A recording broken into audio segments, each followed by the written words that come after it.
Meet the editors. Meet the editors ആരംഭിക്കുകയാണ്. CMRL ഇടപാടിൽ വീണ വിജയനും എക്സാലോജിക് കമ്പനിക്കും കനത്ത തിരിച്ചടി. എക്സാലോജിക്കിനെതിരായ SFIO അന്വേഷണം തുടരാം.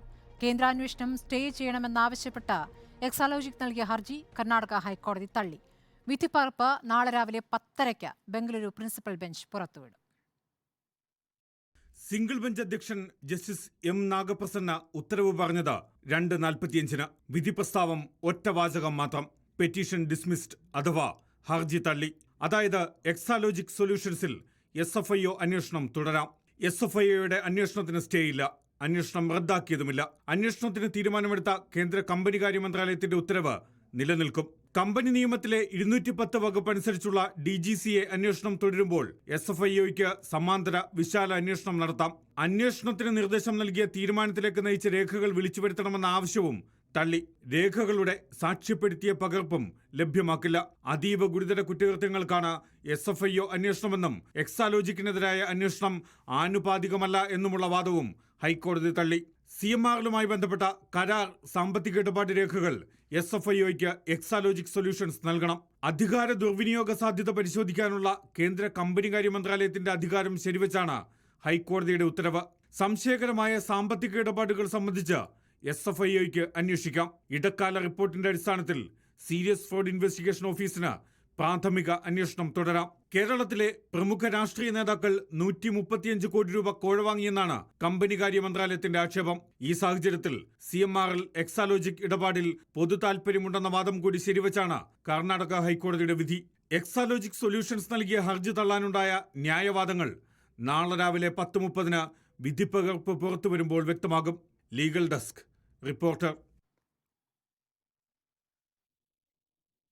തിരിച്ചടിയോ എന്നതാണ് ചോദ്യം.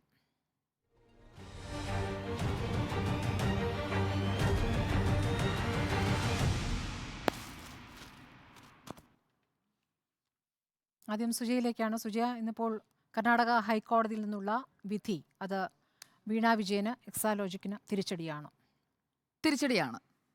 കാരണം CMRലുമായി ബന്ധപ്പെട്ട മാസപ്പടി അത് കൈപ്പറ്റിയിട്ടുണ്ടോ? 1.72 കോടി രൂപ കൈപ്പറ്റിയത് എന്ത് സേവനം പകരം നൽകിക്കൊണ്ടാണ്? ആ സുപ്രധാനമായ ചോദ്യത്തിന് കേരളം മറുപടി അറിയാൻ പോകുന്ന ഒരു ഘട്ടത്തിലേക്ക് അന്വേഷണം നീങ്ങും എന്ന പ്രതീക്ഷ നൽകുന്നതാണ് ഇന്നിപ്പോൾ വീണ വിജയന്റെ ഈ അന്വേഷണം തടയാനുള്ള നീക്കം തടഞ്ഞുകൊണ്ട് ഹർജി തള്ളിയ കോടതിയുടെ നടപടി.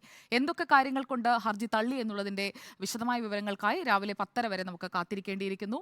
വിശദമായ വിവരങ്ങൾ അപ്പോൾ മാത്രമേ ലഭ്യമാകൂ. പക്ഷേ ഈ ഹർജി തള്ളുമ്പോൾ ഒരു സേവനവും നൽകാതെ എക്സാലോജിക്കിന് CMRL 1.72 കോടി രൂപ കൈമാറിയെന്ന കേന്ദ്ര ആദായ നികുതി വകുപ്പിന്റെ ഇന്ററിം സെറ്റിൽമെന്റ് ബോർഡിന്റെ കണ്ടെത്തൽ, ആ കണ്ടെത്തലിന്മേലുള്ള കൃത്യമായ വിവരങ്ങൾ, അതിന്മേൽ GST അടച്ചോ, GST അടച്ചില്ലേ, എത്ര തുക അടച്ചു, അങ്ങനെയുള്ള കാര്യങ്ങളിൽ പടർപ്പിൽ തല്ലാതെ കാര്യത്തിലേക്ക് കടക്കാനുള്ള ഒരു അന്വേഷണത്തിന് കൃത്യമായി വഴിയൊരുങ്ങുന്നു എന്നുള്ളതാണ് ഇന്നത്തെ ഈ ഹൈക്കോടതിയുടെ വിധിയിൽ നിന്ന് ഞാൻ കാണുന്ന കാര്യം.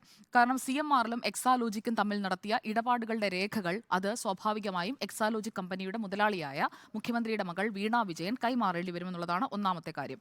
അഥവാ രേഖകൾ കൈമാറാൻ തയ്യാറായില്ലെങ്കിൽ, രേഖകൾ കൈമാറണം, ഹാജരാകണം എന്നൊക്കെ പറഞ്ഞുകൊണ്ടുള്ള ആദ്യത്തെ നോട്ടീസ് വന്ന ഘട്ടത്തിലാണ് കർണാടക ഹൈക്കോടതിയിലേക്ക് വീണ വിജയൻ നീങ്ങുന്നത്. അപ്പോൾ ഈ രേഖകൾ SFIOയ്ക്ക് കൈമാറണമെന്ന് പറഞ്ഞ തീയതി അത് ഫെബ്രുവരി 15 ആയിരുന്നു. ഇപ്പോൾ ഇന്ന് ഉത്തരവ് വന്ന സ്ഥിതിക്ക് സ്വാഭാവികമായും അടുത്ത ദിവസങ്ങളിൽ തന്നെ ആ നോട്ടീസ് അനുസരിച്ചുള്ള നടപടിക്രമങ്ങളിലേക്ക് അല്ലെങ്കിൽ അടുത്ത നോട്ടീസിലേക്ക് SFIOയ്ക്ക് കടക്കാം. വീണയുടെ കമ്പനിയുടെ ഇടപാടുകൾ, എക്സാലോജിക് കമ്പനിയുടെ ഇടപാടുകൾ മറ്റൊരു കമ്പനിയുണ്ടോ, അങ്ങനെയുള്ള പല പല വിഷയങ്ങളിലേക്ക് കടന്ന് ഇതൊരു രാഷ്ട്രീയ ആയുധമാക്കി പ്രതിപക്ഷം മാറ്റിയിരിക്കുകയാണ്. അതുകൊണ്ട് പ്രതിപക്ഷത്തിന് ഇത് ഒരു നല്ല ആയുധമായി മാറുകയാണ് ഇന്നത്തെ ഹൈക്കോടതി വിധി എന്നുള്ളതാണ് പ്രധാനപ്പെട്ട കാര്യം. കേരളത്തിൽ, അതായത് കേരള ഹൈക്കോടതിയെ KSIDC സമീപിക്കുന്നു, വീണ വിജയൻ കർണാടക ഹൈക്കോടതിയെ സമീപിക്കുന്നു. രണ്ടിൻ്റെയും പ്രയർ എന്ന് പറയുന്നത്, അല്ലെങ്കിൽ ഈ അന്വേഷണം എങ്ങനെയെങ്കിലും നിർത്തുക അല്ലെങ്കിൽ തടസ്സപ്പെടുത്തുക എന്നുള്ളത് തന്നെയായിരുന്നു. അതിൽ നിന്ന് ഈ രണ്ട് പേരുടെയും KSIDCയിലെ രേഖകൾ പരിശോധിക്കുന്നു. ഇനിയിപ്പോൾ വീണ വിജയന്റെ ഡോർമെന്റായ കമ്പനിയാണെങ്കിലും എക്സാലോജിക്കിലെ വിവരങ്ങൾ, ഈ ഇടപാട് നടന്ന കാലഘട്ടത്തിലെ രേഖകൾ പരിശോധിക്കാൻ പോകുന്നു. കൃത്യമായ വിവരങ്ങൾ വീണ വിജയൻ കൈമാറേണ്ടിയിരിക്കുന്നു. ഇതിൽ ശ്രദ്ധിക്കേണ്ട പ്രധാനപ്പെട്ട കാര്യം, Bengaluru Ernakulam ROC registrar of companies Exalogic CMRL ഇടപാടിൽ ക്രമക്കേട് നടന്നു എന്ന പ്രഥമ ദൃഷ്ട്യാ ഉള്ള ഒരു വിലയിരുത്തൽ അവിടെ നിൽക്കുന്നുണ്ട്. ഈ ജനുവരി 30 ആദ്യഘട്ടത്തിൽ നിയോഗിച്ച അവരുടെ അന്വേഷണം തുടരാം എന്ന് വീണ വിജയനും എക്സാലോജിക്കും തന്നെ കർണാടക ഹൈക്കോടതി ഹൈക്കോടതിയിൽ പറഞ്ഞിരിക്കുന്ന ആ അന്വേഷണത്തിന്റെ ഇടക്കാല റിപ്പോർട്ട് അതാണ് ഇപ്പോൾ SFIO അന്വേഷണത്തിലേക്ക് വഴിതിരിച്ചുവിട്ടത്. ജനുവരി 30-നുള്ള ആ ഇടക്കാല റിപ്പോർട്ടിലും ക്രമക്കേടുകളുണ്ട്, ഇതിൽ സാമ്പത്തിക ഇടപാടുകൾ ക്രമവിരുദ്ധമായി നടന്നിട്ടുണ്ട് എന്ന് വ്യക്തമായിട്ടുണ്ട്. അപ്പോൾ അതിലേക്ക് അന്വേഷണം നീങ്ങുകയാണ് എന്നുള്ളതാണ് നമ്മൾ മനസ്സിലാക്കേണ്ടത്. ഇക്കാര്യത്തിൽ ലോക്സഭാ തെരഞ്ഞെടുപ്പിലേക്ക് അല്ലെങ്കിൽ അതിന്റെ ഒരുക്കങ്ങളിലേക്ക് കൃത്യമായി കടക്കുന്ന സ്ഥാനാർത്ഥി നിർണയം, ആദ്യ 3 സ്ഥാനാർത്ഥികളെ CPIM ഉറപ്പിക്കുന്ന വേളയിലാണ് ഇന്ന് ബംഗളൂരു ബെഞ്ചിൽ നിന്നും ഈ സുപ്രധാനമായ വിധി ഉച്ചയ്ക്ക് ശേഷം വരുന്നത് എന്നുള്ളതാണ് ഇതിലെ രാഷ്ട്രീയമായുള്ള പ്രത്യേകത.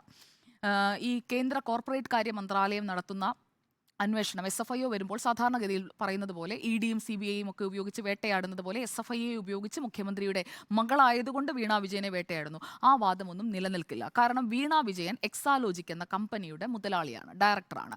ആ വീണ വിജയൻ ആരാണ്? മുഖ്യമന്ത്രി പിണറായി വിജയന്റെ മകളാണ്. വീണ ടി എന്ന പേരിൽ വെച്ചുകൊണ്ട് വീണ ടി എന്ന വ്യക്തിക്ക് നേരെയുള്ള അന്വേഷണം, വീണ ടിയുടെ കമ്പനിയുടെ നേർക്കുള്ള അന്വേഷണം, ആ വാദം ഇനി നിലനിൽക്കില്ല. മുഖ്യമന്ത്രിയുടെ മകൾ എന്ന നിലയിൽ വീണ വിജയനിലേക്ക് 2016-ലാണ് 1ാം പിണറായി വിജയൻ സർക്കാർ അധികാരത്തിൽ വരുന്നത്. അതിനുശേഷം ഈ കമ്പനിയുടെ അക്കൗണ്ടിലേക്ക് പണമിടപാടുകൾ നടന്നിട്ടുണ്ടെങ്കിൽ ആ പണമിടപാടുകൾ ഏത് സേവനത്തിന് വേണ്ടിയാണ് എന്നുള്ളത് വീണ വിജയൻ വെളിപ്പെടുത്തേണ്ടിയിരിക്കുന്നു. ഇതോടൊപ്പം തന്നെ പരാതിക്കാരനായ ഷോൺ ജോർജ് SFIOയ്ക്ക് കൂടുതൽ വിവരങ്ങൾ കൈമാറിയിരിക്കുകയാണ്. ഇന്നത്തെ ദിവസം തന്റെ കൈവശമുള്ള കൂടുതൽ തെളിവുകൾ കൈമാറി എന്ന് ഷോൺ ജോർജ് തന്നെ വാർത്താസമ്മേളനം വിളിച്ചു പറയുന്നു. സമഗ്രമായ തെളിവുകളാണ്, അതിന്റെ വിവരങ്ങൾ തിങ്കളാഴ്ച, അതായത് 2 ദിവസത്തിനപ്പുറം പുറത്തുവിടുമെന്നും ഷോൺ ജോർജ് വ്യക്തമാക്കുകയാണ്. ഇതിലപ്പോൾ ഒരു വാദം പൂർണ്ണമായും തള്ളാം. രാഷ്ട്രീയ പകപോക്കലല്ല, കൃത്യമായി നടന്നിട്ടുള്ള ഒരു ഫ്രോഡ്, അതാണ് അന്വേഷിക്കുന്നത്. ആ ഫ്രോഡിന് എന്തായിരുന്നു സാഹചര്യം ഒരുങ്ങിയത്, അല്ലെങ്കിൽ ആരൊക്കെയാണ് അതിന് പിന്നിലുള്ളത്? വീണ വിജയൻ എന്ന് പറയുന്ന മുഖ്യമന്ത്രിയുടെ മകളായ ഒരു വ്യക്തി മാത്രമാണോ? CMRൽ നിന്ന് പണം കൈപ്പറ്റിയ 135 കോടിയെക്കുറിച്ച് പറയുന്നുണ്ട്. പക്ഷേ ഇതിൽ വീണ വിജയനാണ് ഇപ്പോൾ കോടതിയിലേക്ക് പോയിരിക്കുന്നത്, അന്വേഷണം തടയണമെന്ന് ആവശ്യപ്പെട്ടിരിക്കുന്നത്. അതുകൊണ്ട് പ്രാഥമികമായി ഇതിൽ ഫോക്കസ് പോകുന്നത് വീണ വിജയനിലേക്ക് തന്നെയാണ്, എക്സാലോജിക്കിലേക്ക് തന്നെയാണ്. CPIMന്റെ വാദത്തിന്റെ മുന പൂർണ്ണമായും ഹൈക്കോടതി ഒടിച്ചു മടക്കി താഴേക്ക് ഇട്ടിരിക്കുകയാണ് ഇന്നത്തെ ദിവസം ഹർജി തള്ളിയതിലൂടെ. പിന്നെ ഗുരുതരമായ ക്രമക്കേടാണ് നടന്നിട്ടുള്ളതെങ്കിൽ അതിന്റെ അടുത്ത ഘട്ടത്തിലേക്ക്, സത്യം ഫ്രോഡിലൊക്കെ കണ്ടതുപോലെ, അന്വേഷണം കൂടുതൽ തലങ്ങളിലേക്ക്, കൂടുതൽ പേരിലേക്ക് എത്തും. അപ്പോൾ ഒരേ ഒരു വീണ വിജയൻ മാത്രമാണോ, ഒരേ ഒരു 1.72 കോടി മാത്രമാണോ എന്നതല്ല, അതിനപ്പുറത്തേക്ക് കോടിക്കണക്കിന് രൂപയുടെ ട്രാൻസാക്ഷൻസ് മറ്റിടങ്ങളിൽ നടന്നിട്ടുണ്ടെങ്കിൽ, ഉണ്ടെങ്കിൽ അതിലേക്കും അന്വേഷണം പോകാനുള്ള സാധ്യത കാണുന്നുണ്ട്. പ്രതിപക്ഷം ആരോപിക്കുന്നത് അന്വേഷണം മുഖ്യമന്ത്രിയിലേക്ക് എത്താനുള്ള സാധ്യതയുണ്ട് എന്നൊക്കെയാണ്. പക്ഷേ അത് ഞാൻ ഈ ഘട്ടത്തിൽ പറയുന്നില്ല. ഈ ഘട്ടത്തിൽ അന്വേഷണം വീണ വിജയൻ എന്ന മുഖ്യമന്ത്രി പിണറായി വിജയന്റെ മകളിലേക്ക് കൃത്യമായി എത്തുകയാണ്. വീണ വിജയന്റെ കമ്പനി അതൊരു കടലാസ് കമ്പനിയാണെങ്കിൽ ഇതുവരെ നിരത്തിയ വാദങ്ങളെല്ലാം ചീട്ടുകൊട്ടാരം പോലെ പൊട്ടി തകരാൻ പോവുകയാണ്. അത് വലിയ തിരിച്ചടിയിലേക്ക് CPIMനെയും മുഖ്യമന്ത്രി പിണറായി വിജയനെയും കൊണ്ടുപോകാൻ പോവുകയാണ്. അന്വേഷണത്തെ ഭയപ്പെടുന്നുണ്ട് എന്നുള്ളത് വ്യക്തമാണ്. കാരണം അല്ലെങ്കിൽ ഇങ്ങനൊരു ഹർജിയുമായി കർണാടക ഹൈക്കോടതിയിലേക്ക് പോകേണ്ട ആവശ്യമില്ല. അട്ടിമറിക്കാനുള്ള ഒരു ശ്രമം നടക്കുകയാണെങ്കിൽ അതിനെതിരെ ഞങ്ങൾ നിയമപരമായി പോകുമെന്ന് പറഞ്ഞുകൊണ്ട് പ്രതിപക്ഷം, VD സതീശനടക്കമുള്ള നേതാക്കൾ ഇന്ന് രംഗത്ത് വന്നിട്ടുണ്ട്. ഇന്ന് KSIDCയിലും രേഖകൾ പിടിച്ചെടുത്തിട്ടുണ്ട്. അന്വേഷണത്തിന്റെ പരിധിയിൽ KSIDCയും വരുന്നുണ്ട്. P രാജീവിന് ഉത്തരമുണ്ടായിരുന്നില്ല. അതെയോ, താങ്ക് യു, ഈ 2 വാക്കുകൾ പറഞ്ഞ് ഒഴിഞ്ഞു മാറുന്ന P രാജീവിനെയാണ് നമ്മൾ ഇന്ന് കാണുന്നത്. അപ്പോൾ ഭാര്യയുടെ പെൻഷൻ കൊണ്ടാണ് എക്സാലോജിക് എന്ന കമ്പനി മകൾ തുടങ്ങിയ വാദങ്ങൾ മാത്രമാണ് ഇതുവരെ മുഖ്യമന്ത്രിയിൽ നിന്ന് കേട്ടത്. ഈ ഹർജി തള്ളിയ പശ്ചാത്തലത്തിൽ കൂടുതൽ ചോദ്യങ്ങൾ നേരിടേണ്ടി വരും. തെരഞ്ഞെടുപ്പാണ്, രാഷ്ട്രീയമായി ഇത് ആയുധമാക്കാൻ പ്രതിപക്ഷവും ശ്രമിക്കും. അപ്പോൾ ഇനിയുള്ളത് കാണേണ്ടിയിരിക്കുന്നു. CMRലിൽ 13.4% ഓഹരി പങ്കാളിത്തമുള്ള KSIDC, ഒപ്പം CMRL, എക്സാലോജിക്, ഈ 3നെയും കൂട്ടിയിണക്കിക്കൊണ്ട് SFIO നടത്തുന്ന അന്വേഷണം പ്രധാന ഘട്ടത്തിലേക്ക് നീങ്ങാൻ പോവുകയാണ്. കൂടുതൽ എന്തൊക്കെ കണ്ടെത്തലുകൾ കോടതി നടത്തിയിട്ടുണ്ട്, ഇപ്പോൾ SFIO കൊടുത്തിരിക്കുന്ന സത്യവാങ്മൂലത്തിലെ കാര്യങ്ങളെല്ലാം അതിൽ വരുന്നുണ്ടോ എന്നത് 2ാം ഘട്ടത്തിൽ നമുക്ക് പല പോയിന്റുകളിലും അങ്ങോട്ടും ഇങ്ങോട്ടും ആർഗ്യുമെന്റ് വരാൻ സാധ്യതയുള്ളതുകൊണ്ട് ആ സത്യവാങ്മൂലം ഞാനിവിടെ മാറ്റിവെക്കുകയാണ്. അതിലെ കണ്ടെത്തലുകൾ അല്ലെങ്കിൽ SFIO മുന്നോട്ട് വെച്ച വാദങ്ങൾ ശരിവെച്ചുകൊണ്ടാണ് ഹർജി തള്ളിയതെങ്കിൽ അത് കൂടുതൽ ഗുരുതരമായ കാര്യങ്ങളിലേക്ക് തന്നെയാണ്, അല്ലെങ്കിൽ അങ്ങനെയുള്ള അന്വേഷണത്തിലേക്ക് തന്നെയാണ് നീങ്ങുന്നത്. ഇത് തിരിച്ചടി തന്നെയാണ്. അത് വീണ വിജയൻ എന്ന പരാതിക്കാരിക്ക് തിരിച്ചടിയാണ്. വീണ വിജയൻ മുഖ്യമന്ത്രി പിണറായി വിജയന്റെ മകളാണ്. അന്വേഷണം മറ്റുള്ളവരിലേക്ക് എത്തുമോ എന്ന ഭയം പാർട്ടിക്ക് ഈ ഘട്ടത്തിൽ ഉണ്ടാകാനുള്ള എല്ലാ സാധ്യതയുമുണ്ട്. ശരി, MV നികേഷ്. തിരിച്ചടി എന്ന് നമുക്ക് പ്രഥമ ദൃഷ്ട്യാ തോന്നാമെങ്കിലും ഇക്കാര്യത്തിൽ നിയമപരമായിട്ടുള്ള കൂടുതൽ സാധ്യതകൾ തുറന്നു വരുന്നു എന്നാണ് ഇതിൻ്റെ വാദപ്രതിവാദങ്ങൾ കുറച്ചുകൂടി ഡീറ്റെയിൽ ആയി വായിച്ചു നോക്കിയപ്പോൾ എനിക്ക് മനസ്സിലാക്കാൻ കഴിഞ്ഞത്. ഇപ്പോൾ ലൈവ് ലോയിലും ബാർ ആൻഡ് ബെഞ്ചിലും ഒക്കെ തന്നെയും അതിൻ്റെ കൂടുതൽ വിശദാംശങ്ങൾ ഇപ്പോൾ വരുന്നുണ്ട്. നോക്കൂ, എന്തുകൊണ്ടാണ് SFIO, നമ്മളതിൻ്റെ മെറിറ്റിൽ കാര്യങ്ങൾ വിലയിരുത്തിയാൽ എന്തുകൊണ്ടാണ് SFIO അന്വേഷണം എന്നുള്ള ചോദ്യമാണ് പ്രധാനമായും കേന്ദ്ര സർക്കാരിൻ്റെ അഭിഭാഷകനും തൈക്കണ്ടിയിൽ വീണയുടെ അഭിഭാഷകനും ഉയർത്തിയിട്ടുള്ളത്. ഞാൻ തന്നെ ഈ ചർച്ചയിൽ വ്യക്തമായി പറഞ്ഞിട്ടുണ്ട്, ഈ അന്വേഷണം തടയുമെന്നൊന്നും ഞാൻ കരുതുന്നില്ല. മാത്രമല്ല, അത് രാഷ്ട്രീയമായ രീതിയിൽ യു ഡി എഫിന് ഉപയോഗിക്കാൻ കഴിയുന്ന വിധത്തിൽ പ്രത്യേകിച്ച് ലോക്സഭാ തെരഞ്ഞെടുപ്പിൻ്റെ നാളുകളിലാണ് ഇതിൻ്റെ കോടതി നടപടികൾ എന്നുള്ളതുകൊണ്ട് രാഷ്ട്രീയമായ അഡ്വാൻറ്റേജ് യു ഡി എഫ് ആണ് എന്ന കാര്യത്തിൽ എനിക്ക് യാതൊരു തർക്കവുമില്ല. പക്ഷേ ഇവിടെ രണ്ട് കമ്പനികൾ തമ്മിലുള്ള നോൺ ഡിസ്ക്ലോഷർ എഗ്രിമെൻറ്റോടുകൂടി ഇടപാട് നടത്തി അതിൽ റെക്കോർഡ്സ് ഇല്ല എന്ന ഒറ്റ കാരണത്താൽ അതിൽ SFIO അന്വേഷണം സാധ്യമാണോ എന്നുള്ളതാണല്ലോ പ്രധാനപ്പെട്ട ചോദ്യം. അത് SFIO അന്വേഷണത്തിൻ്റെ പരിധിയിൽ വരില്ല എന്നാണ് തൈക്കണ്ടിയിൽ വീണയുടെ അഭിഭാഷകൻ പറയുന്നത്. അതല്ല, വരും. ഇതിനകത്ത് 135 കോടി രൂപയുടെ ഇടപാടുണ്ട്. CMRL നടത്തിയിട്ടുള്ള ഒട്ടേറെ ഇടപാടുകൾ ദുരൂഹമാണ് എന്നാണ് അഡീഷണൽ സോളിസിറ്റർ ജനറൽ വാദിച്ചിരിക്കുന്നത്. ഇക്കാര്യത്തിൽ എന്താണ് കോടതി അന്തിമമായി ഇവരുടെ രണ്ടുപേരുടെയും വാദത്തിൽ വിധിന്യായം പറഞ്ഞിരിക്കുന്നത് എന്നുള്ളത് നമ്മൾ നാളെ രാവിലെ 10:30 മണിക്ക് അറിയാൻ കഴിയൂ നമുക്ക്. KSIDC എന്നാൽ തേക്കണ്ടിയിൽ വീണയുടെ അഭിഭാഷകൻ കൺസീഡ് ചെയ്തതുപോലെ KSID എന്ന പൊതുമേഖലാ സ്ഥാപനത്തെ ഉപയോഗിച്ച് മുഖ്യമന്ത്രി, അദ്ദേഹം വ്യവസായ മന്ത്രി അല്ല എങ്കിൽ തന്നെയും CMRLനെ കൊണ്ട് ഇങ്ങനെയൊരു ഇടപാട് നടത്തിച്ചു, അതിൽ സമ്മർദ്ദം ചെലുത്തി എന്ന് സ്ഥാപിക്കാൻ സാധിച്ചാൽ മാത്രമാണ് SFIO എന്ന് പറയുന്ന ഒരു വിശാലമായ അന്വേഷണ ഏജൻസിക്ക് സാധ്യതയുള്ളൂ എന്ന് അഡീഷണൽ സോളിസിറ്റർ ജനറൽ തന്നെ പറയുകയും ചെയ്തു. അതേതായാലും വാദപ്രതിവാദത്തിൽ അഡീഷണൽ സോളിസിറ്ററിന് സ്ഥാപിക്കാൻ സാധിച്ചതായി എൻ്റെ അറിവിലില്ല. ഞാൻ അതിൻ്റെ പ്രൊസീഡിങ്സ് വായിച്ചിട്ട് എനിക്ക് മനസ്സിലാക്കാൻ സാധിച്ചില്ല. അതുകൊണ്ടാണ് ഞാൻ പറഞ്ഞത് ഇനി അക്കാര്യത്തിൽ കോടതി എന്താണത് റെക്കോർഡ് ചെയ്തിരിക്കുന്നത്, അതിനകത്തൊരു കൺക്ലൂഷനിൽ എത്തിയിരിക്കുന്നത് എന്നത് സംബന്ധിച്ച് നമുക്ക് അറിയാനാകുള്ളൂ എന്നുള്ളത്. ഇക്കാര്യത്തിൽ ഡിവിഷൻ ബെഞ്ചിൻ്റെ സാധ്യതയുണ്ട്, അല്ലെങ്കിൽ സുപ്രീം കോടതിയുടെ സാധ്യതയുണ്ട്. അക്കാര്യത്തിൽ സുപ്രീം കോടതിയിലേക്ക് പോവുക എന്ന് പറയുമ്പോൾ ഇപ്പോൾ അല്ലെങ്കിൽ സിംഗിൾ ബെഞ്ചിൽ നിന്ന് ഡിവിഷൻ ബെഞ്ചിലേക്കും ഡിവിഷൻ ബെഞ്ചിൽ നിന്ന് സുപ്രീം കോടതിയിലേക്കും പോവുക എന്ന് പറയുന്നത് കൂടുതൽ കാര്യങ്ങൾ ഒരു കക്ഷി എന്നുള്ള നിലയിൽ വീണയ്ക്ക് മനസ്സിലാക്കാൻ സാധിക്കും, കുറച്ചുകൂടി കാര്യങ്ങൾ സുതാര്യമാക്കാൻ സാധിക്കുമെന്നാണ് ഞാൻ കരുതുന്നത്. ഇന്നിപ്പോൾ തോമസ് ഐസക്കിൻ്റെ കാര്യത്തിനകത്ത് കിഫ്ബി ഇടപാടിൽ നമ്മൾ ആദ്യം കിഫ്ബി ഇടപാടിൽ തോമസ് ഐസക്കിൻ്റെ നോട്ടീസ് കിട്ടിയപ്പോൾ നമ്മളൊക്കെ വിചാരിച്ചത് മറ്റേതൊരു കക്ഷിയെയും പോലെ തോമസ് ഐസക്ക് പോയി അവിടെ EDയുടെ മുമ്പിൽ ഹാജരാകുമെന്നാണ്. പക്ഷേ കോടതിയിൽ ഫൈറ്റ് ചെയ്ത് ആ സമൻസ് റദ്ദ് ചെയ്യിപ്പിക്കാൻ സാധിച്ചു. ഇപ്പോൾ വീണ്ടും മറ്റൊരു സമൻസ് അയക്കുന്നു. മറ്റൊരു സമൻസ് അയക്കുന്ന ഘട്ടത്തിൽ ആ സമൻസിനോടും തനിക്ക് പ്രതികരിക്കാനാകില്ല, കാരണം ഇതൊരു ശരിയായ രീതിയിലുള്ള അന്വേഷണം അല്ല എന്ന് വാദിക്കുകയും ഒരു തവണയെങ്കിലും പൊയ്ക്കൂടെ എന്നുള്ള ചോദ്യം കോടതി ഉന്നയിക്കുകയും ചെയ്തിട്ടുണ്ട്. അപ്പോൾ അവിടെ ആ നിലയിൽ കോടതി നിലപാടെടുക്കുമ്പോൾ ഇവിടെ കുറച്ചുകൂടി വ്യത്യസ്തമായ നിലപാടാണ്. അവിടെ വ്യത്യസ്തമായ നിലപാട് ആണ് എന്ന് പറയുമ്പോൾ തന്നെ ഈ വിഷയത്തിൽ നേരത്തെ ഹൈക്കോടതി ഒരു തീരുമാനം എടുത്തിട്ടുണ്ട്. മൂവാറ്റുപുഴ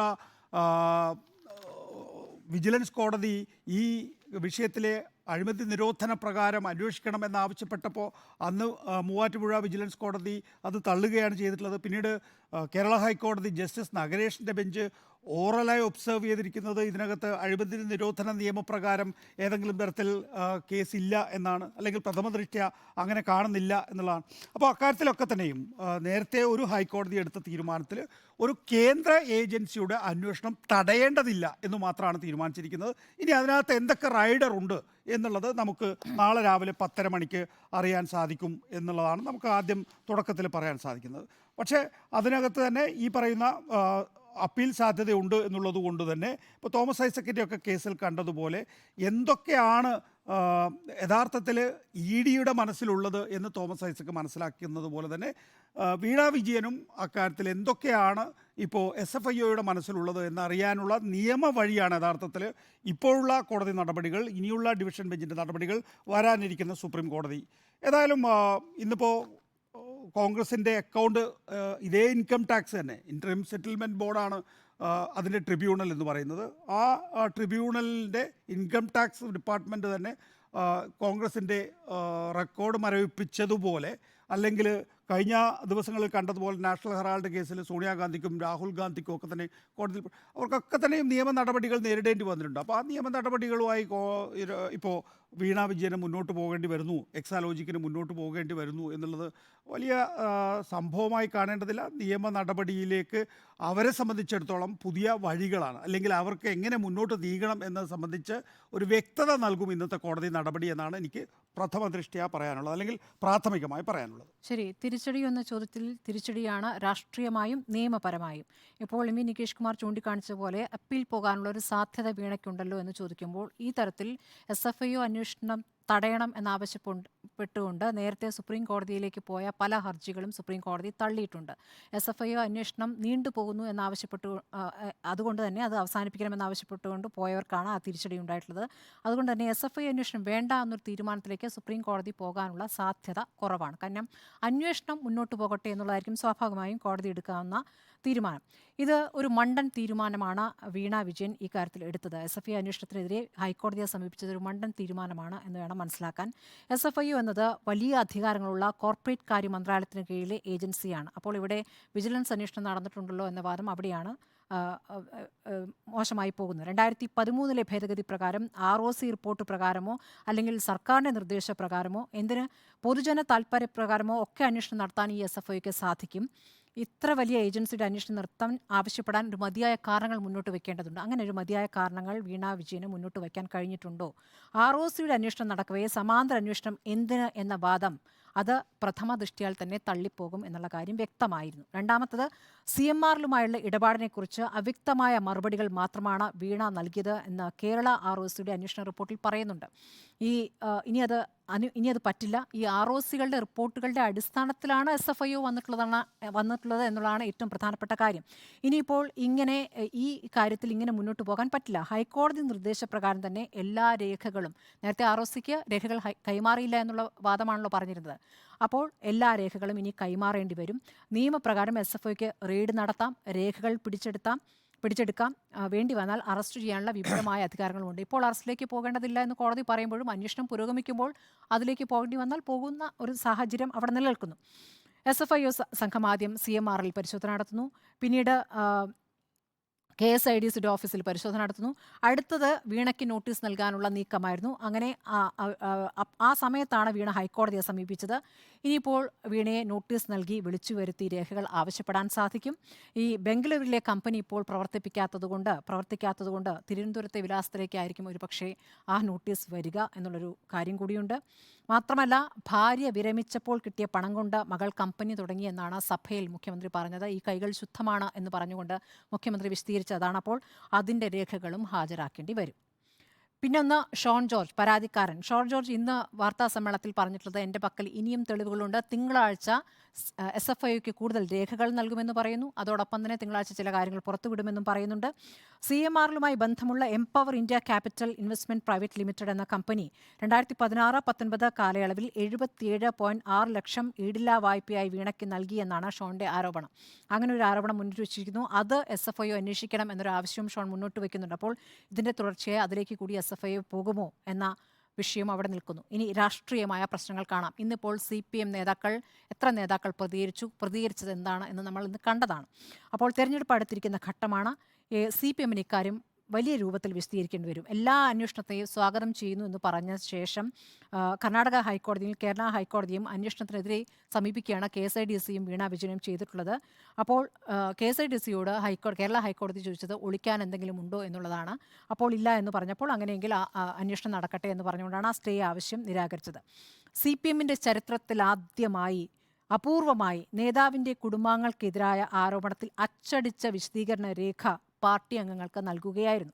പുതിയ ആരോപണങ്ങൾ വരുന്ന സാഹചര്യത്തിൽ CPM ഇതെങ്ങനെ വിശദീകരിക്കുമെന്നുള്ളൊരു വിഷയം അവിടെ നിൽക്കുന്നു. പ്രതിപക്ഷം ആയുധമാക്കുമെന്നുള്ള കാര്യം ഉറപ്പാണ്. ഈ കൈകൾ ശുദ്ധമാണ് എന്ന വാദത്തിൽ മാത്രം അത് നിൽക്കില്ല, അതിലപ്പുറം കാര്യങ്ങൾ വിശദീകരിക്കേണ്ടി വരും എന്നുള്ള കാര്യം വ്യക്തമാണ്. ഉണ്ണിബാലകൃഷ്ണൻ, നോക്കൂ, ഞാൻ ഈ കേസിൽ ഇടക്കാല ഉത്തരവിലേക്ക് മാറ്റിവെക്കുന്ന സമയത്ത് തന്നെ പറഞ്ഞിരുന്നു ഇത് തള്ളിക്കളയാനാണ് സാധ്യത എന്നുള്ളത്. കാരണം സാധാരണഗതിയിൽ ഒരു കേന്ദ്ര അന്വേഷണ ഏജൻസി ഒരു കേസ് അന്വേഷിക്കാൻ ഇറങ്ങി പുറപ്പെട്ടാൽ അതിനെ തടയുന്നൊരു രീതി പൊതുവെ കോടതികൾക്കില്ല. അതുകൊണ്ട് തന്നെ ഈ ഹർജി തള്ളിക്കളയും എന്നെനിക്ക് ഉറപ്പായിരുന്നു. എന്ന് മാത്രമല്ല, ഈ കേസിൻ്റെ കാര്യത്തിൽ മറ്റ് രണ്ട് കാര്യങ്ങൾ കൂടിയുണ്ട്. ഒന്ന്, ഈ തള്ളിക്കളയാനായിട്ട് ഞാൻ കാണുന്നത്, ഇപ്പോൾ നാളെ രാവിലെ 10:00 ഇത് വരുള്ളൂ എങ്കിൽ കൂടിയും ഞാൻ കാണുന്ന രണ്ട് പ്രധാനപ്പെട്ട കാര്യം, ഇപ്പോൾ SFIO ഈ അന്വേഷണത്തിലേക്ക് ഇറങ്ങുന്നതിന് മുമ്പ് തന്നെ 2 ഏജൻസികൾ ഈ ഇടപാടിൽ ക്രമക്കേട് കണ്ടെത്തിയിട്ടുണ്ട്. ഒന്ന് ഇൻട്രീം സെറ്റിൽമെൻറ്റ് ബോർഡാണ്. ഇൻട്രീം സെറ്റിൽമെൻറ്റ് ബോർഡിൻ്റെ കണ്ടെത്തലെന്ന് പറയുന്നത് സേവനങ്ങളൊന്നും നൽകാതെ 1,72,00,000 രൂപ വീണ തൈക്കണ്ടിയുടെ എക്സാലോജിക്ക് കൈപ്പറ്റിയിരിക്കുന്നു എന്നുള്ളതാണ്. അത് വളരെ ഗൗരവതരമായൊരു കണ്ടെത്തലാണ്. അപ്പോൾ അത് ഓൾറെഡി കോടതിയുടെ മുമ്പിലുണ്ട്. രണ്ടാമത്തത് ROCയുടെ കണ്ടെത്തലാണ്. ROC എന്താ കണ്ടെത്തിയിരിക്കുന്നത്? ഡോർമെൻ്റായിട്ട് കമ്പനി പ്രഖ്യാപിക്കാനായിട്ട് വ്യാജരേഖകൾ ഹാജരാക്കി എന്നുള്ളതാണ്. അപ്പോൾ ഓൾറെഡി 2 ഏജൻസികൾ, കേന്ദ്ര സർക്കാരിൻ്റെ 2 ഏജൻസികൾ എക്സാലോജിക്കുമായി ബന്ധപ്പെട്ട് 2 ഗുരുതരമായ കണ്ടെത്തലുകൾ നടത്തിയിരിക്കുന്നു എന്നുള്ളത് കൊണ്ട് തന്നെ സ്വാഭാവികമായും SFIO എന്ന് പറയുന്ന വളരെ പ്രധാനപ്പെട്ട ഏജൻസിയുടെ അന്വേഷണത്തെ തടയാൻ കോടതി തയ്യാറാകില്ല. കാരണം ഇനഫ് റീസൺ അക്കാര്യത്തിലുണ്ട്. ഇനി ഇവിടെ എക്സാലോജിക്ക് ഉന്നയിക്കുന്ന ഒരു പ്രശ്നമാണ്. അത് 210 പ്രകാരം ഓൾറെഡി ഒരു അന്വേഷണം നടക്കുന്നുണ്ട്. അതുകൊണ്ട് 212 പ്രകാരം ഒരു അന്വേഷണം കൂടി നടക്കുന്നു എന്ന് പറയുന്നത് യഥാർത്ഥത്തിൽ സാമാന്യ നീതിക്ക് നിരക്കാത്തതാണ് എന്നൊരു ആർഗ്യുമെൻ്റ് അവർ മുന്നോട്ട് വയ്ക്കുന്നുണ്ട്. എന്നാൽ ആ ആർഗ്യുമെൻറ്റിനെ കേന്ദ്ര സർക്കാർ ശക്തമായി ഖണ്ഡിച്ചിട്ടുണ്ട്. 2 അന്വേഷണങ്ങൾ നടക്കുന്നു എന്നുള്ളത് ശരിയാണ്. അതിൽ 210 പ്രകാരമുള്ള അന്വേഷണം എന്ന് പറയുന്നത് കമ്പനി കാര്യങ്ങളാണ് അന്വേഷിക്കുന്നത്. അത് സ്വാഭാവികമായും ഈ വ്യാജരേഖ ചമച്ചതുമായി ബന്ധപ്പെട്ടും പിന്നെ സേവനങ്ങളൊന്നും നൽകാതെ പൈസ കൈപ്പറ്റിയതുമായി ബന്ധപ്പെട്ടുമാണ് 210 വകുപ്പ് പ്രകാരം അന്വേഷണം നടക്കുന്നത്. അത് സാധാരണഗതിയിൽ ഒരു ജീവപര്യന്ത ശിക്ഷയോ ഒന്നും കിട്ടാവുന്നൊരു വലിയ കേസോ വകുപ്പോ ഒന്നുമല്ല. പിഴ ശിക്ഷ വിധിച്ച് വേണമെങ്കിൽ പരിഹരിക്കപ്പെടാവുന്ന ഒരു വിഷയമാണ്. എന്നാൽ 212 പ്രകാരമുള്ള അന്വേഷണം എന്ന് പറയുന്നത് കുറച്ചുകൂടി ലാർജറായ ഒരു അന്വേഷണമാണ്.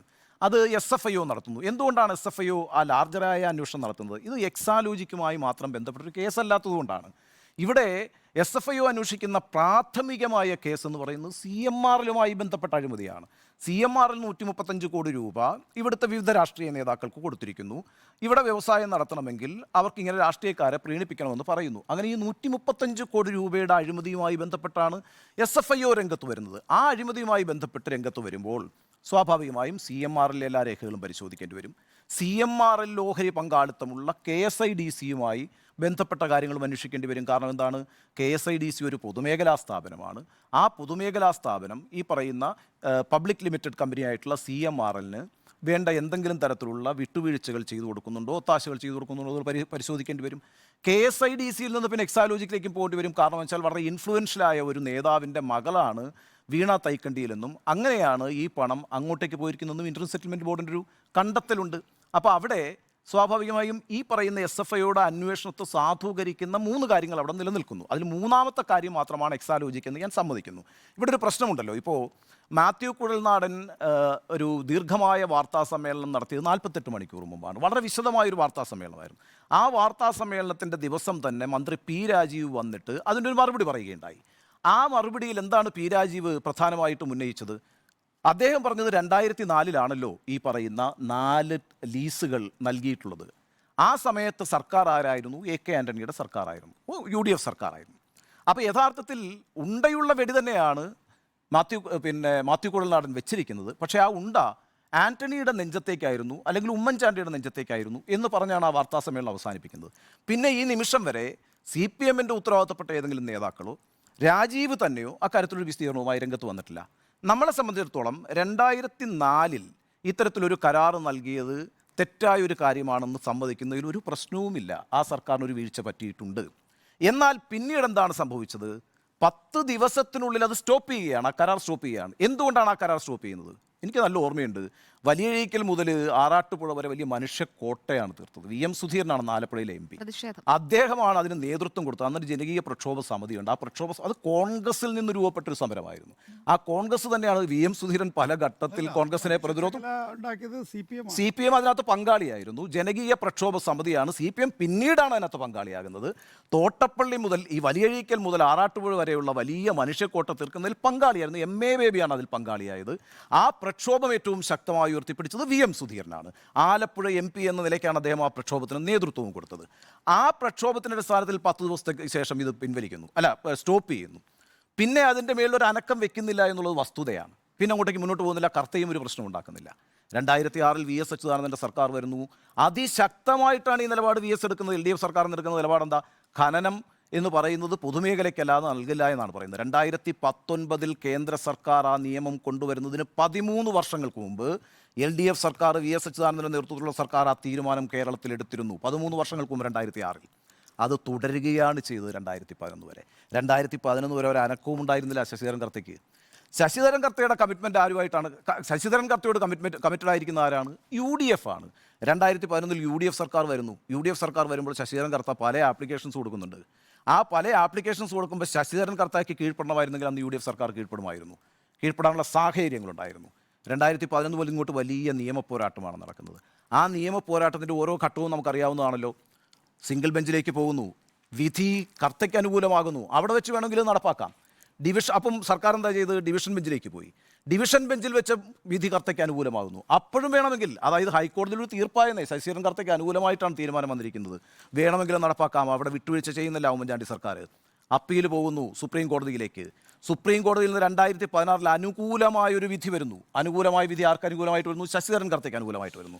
അത്രയും കാര്യങ്ങൾ ശരിയാണ്. അപ്പോഴത്തേക്കും നമ്മൾ ഇലക്ഷനിലേക്ക് പോയി. പക്ഷേ അവിടെ ഒരു പ്രശ്നമുണ്ട്. അതാണ് മാത്യു കൊൾനാടൻ ഉന്നയിക്കുന്നത് വളരെ പ്രധാനപ്പെട്ട ഒരു പ്രശ്നമാണ്. അതിനാണ് ഈ പറയുന്ന സർക്കാർ മറുപടി പറയാതിരിക്കുന്നത്. അത് സുപ്രീം കോടതിയിലെ ആ അനുകൂലമായിട്ടുള്ള, കർത്തയ്ക്ക് അനുകൂലമായിട്ടുള്ള ഉത്തരവിൻ്റെ തൊട്ടു താഴെ എഴുതുന്നൊരു വരിയുണ്ട്. In other words, the dismissal of this appeal shall not prevent the state from invoking its right under section 17A(2) of the Act by issuing notification in respect of mineral deposit in question. അതായത് ധാതു സമ്പത്ത്, ഇപ്പോൾ ചോദ്യം ചെയ്യപ്പെടുന്ന ഈ ധാതു സമ്പത്തുള്ള മണ്ണ് notify ചെയ്ത് സർക്കാരിൻ്റെ അധീനതയിലേക്ക് കൊണ്ടുവരാനുള്ള സർക്കാരിൻ്റെ അവകാശം, അത് ആർട്ടിക്കിൾ സെക്ഷൻ 17A(2) പ്രകാരമുള്ള അവകാശത്തെ ഒരു കാരണവശാലും ഈ വിധി ചോദ്യം ചെയ്യുന്നില്ല എന്നാണ് പറഞ്ഞിരിക്കുന്നത്. ആ ഒറ്റ വരി മതി ഇത് നോട്ടിഫൈ ചെയ്ത്. അതായത് ഉത്തമമായ ബോധ്യം, ഈ പൊതുമേഖലാ മാത്രമേ ഈ ഖനനം അനുവദിക്കൂ എന്നുള്ള ഉത്തമമായ ബോധ്യമുണ്ടെങ്കിൽ ഒരു സർക്കാരിന് ഇത് ഈ നിസ്സാരമായി നടപ്പാക്കാവുന്നതേ ഉള്ളൂ.